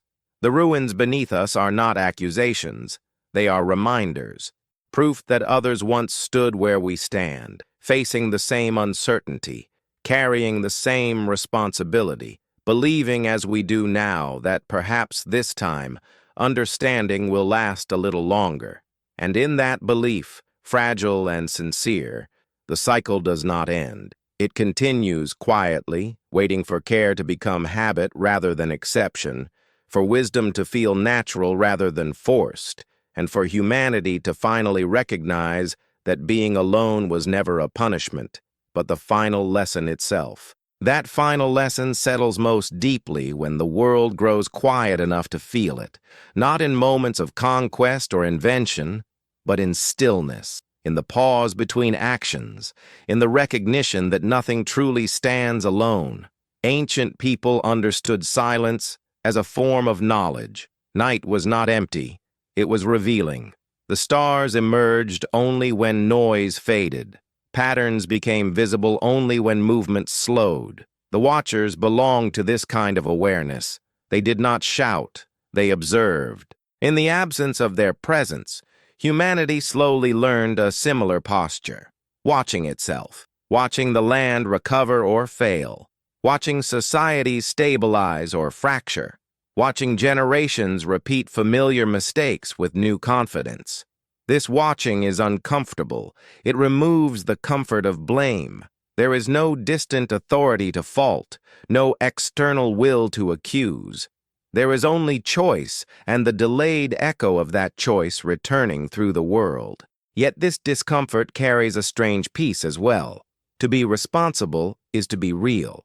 To be accountable is to be awake. The world ceases to feel hostile when its responses are understood as reflections rather than punishments.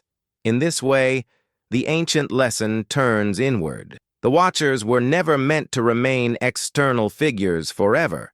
Their role was transitional. They modeled attention so that humanity might one day practice it alone. The ruins beneath our feet take on new meaning here. They are not symbols of failure, but of learning and progress. Each collapse added depth. Each rebuilding carried memory forward, even when words were lost. This is why the past never fully disappears. It becomes background, shaping instinct, guiding intuition, influencing decisions long before logic catches up. Humanity moves through inherited landscapes not just of stone, but of understanding slowly earned. As this block settles, the story approaches its final stillness. Nothing dramatic remains to be revealed. No hidden city rises from the sand. No watcher returns from the sky. There is only the quiet continuity of a world responding faithfully to how it is treated, and a species learning, gradually, what it means to live not as owners of that world, but as participants within it, watched only by time and by the consequences it never forgets. Participation is a gentler word than control, and perhaps a truer one. To participate is to accept limits without resentment, to recognize that belonging does not require ownership.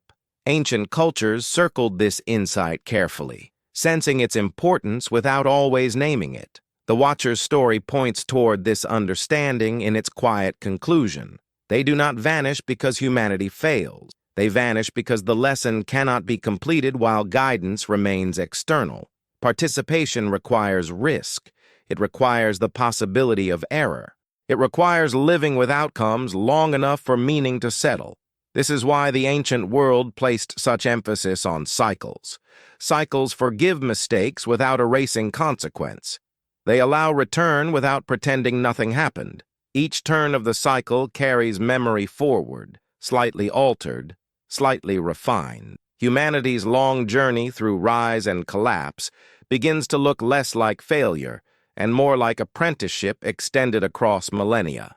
Not a single lesson taught once, but many lessons learned slowly, unevenly, through experience rather than instruction.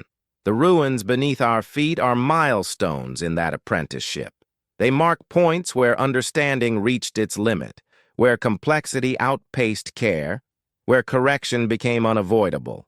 They are not condemnations, they are records. In this light, the Watcher's first civilization becomes a kind of reference horizon, not a lost paradise to be reclaimed, but a reminder of coherence, a memory of what balance feels like when knowledge and restraint move together.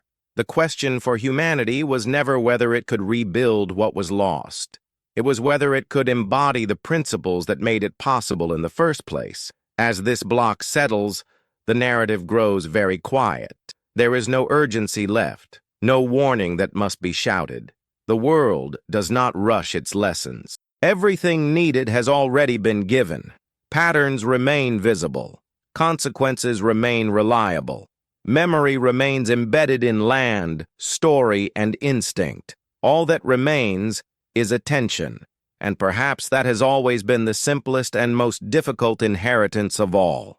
Attention is where the story finally comes to rest, not as an ending, but as a gentle landing, a place where nothing more needs to be added, only noticed. The ancient world did not imagine history as a straight line moving toward perfection. It imagined it as a living pattern, breathing in cycles, expanding and contracting, learning through repetition. Within that pattern, the Watchers were never meant to dominate the story. They were meant to begin it, then step aside. If we are living in the ruins of their first civilization, then those ruins are not only beneath our feet, they are within our habits, our fears, our hopes. They shape how we build, how we govern, how we imagine the future, even when we claim to have outgrown the past. The quiet truth is that humanity has always lived inside inheritance, language, time, cities, knowledge. None of it began with us. We woke up inside a world already speaking, already measured, already carrying memory. The Watchers, whether beings or symbols, represent the moment we first became aware of that fact. Their withdrawal did not end the story. It slowed it. It forced depth where speed had ruled. It made attention the new teacher. And attention does not shout. It whispers. It asks us to notice when balance feels strained, when growth feels hollow, when silence carries more meaning than noise. It invites reflection without demanding belief. As you rest here at the end of this long journey, there is nothing you are required to conclude. You do not need to decide who the Watchers were, or whether their civilization truly existed in stone and steel. It is enough to feel the continuity, to sense that the world has been shaped carefully, many times, by hands both present and absent. Perhaps the greatest mystery is not what was lost, but what endured. The instinct to align, the urge to care, the quiet understanding that living well means listening deeply to a world that remembers everything we do. The ruins are patient, the cycles continue, the lesson remains open. And as the night holds you, calm and unhurried, you can let that lesson drift with you into sleep. Not as a warning, not as a command, but as a soft reminder that you are part of a very old story, still being written, still learning how to balance, still watched only by time and by the gentle, unbroken continuity of the world itself.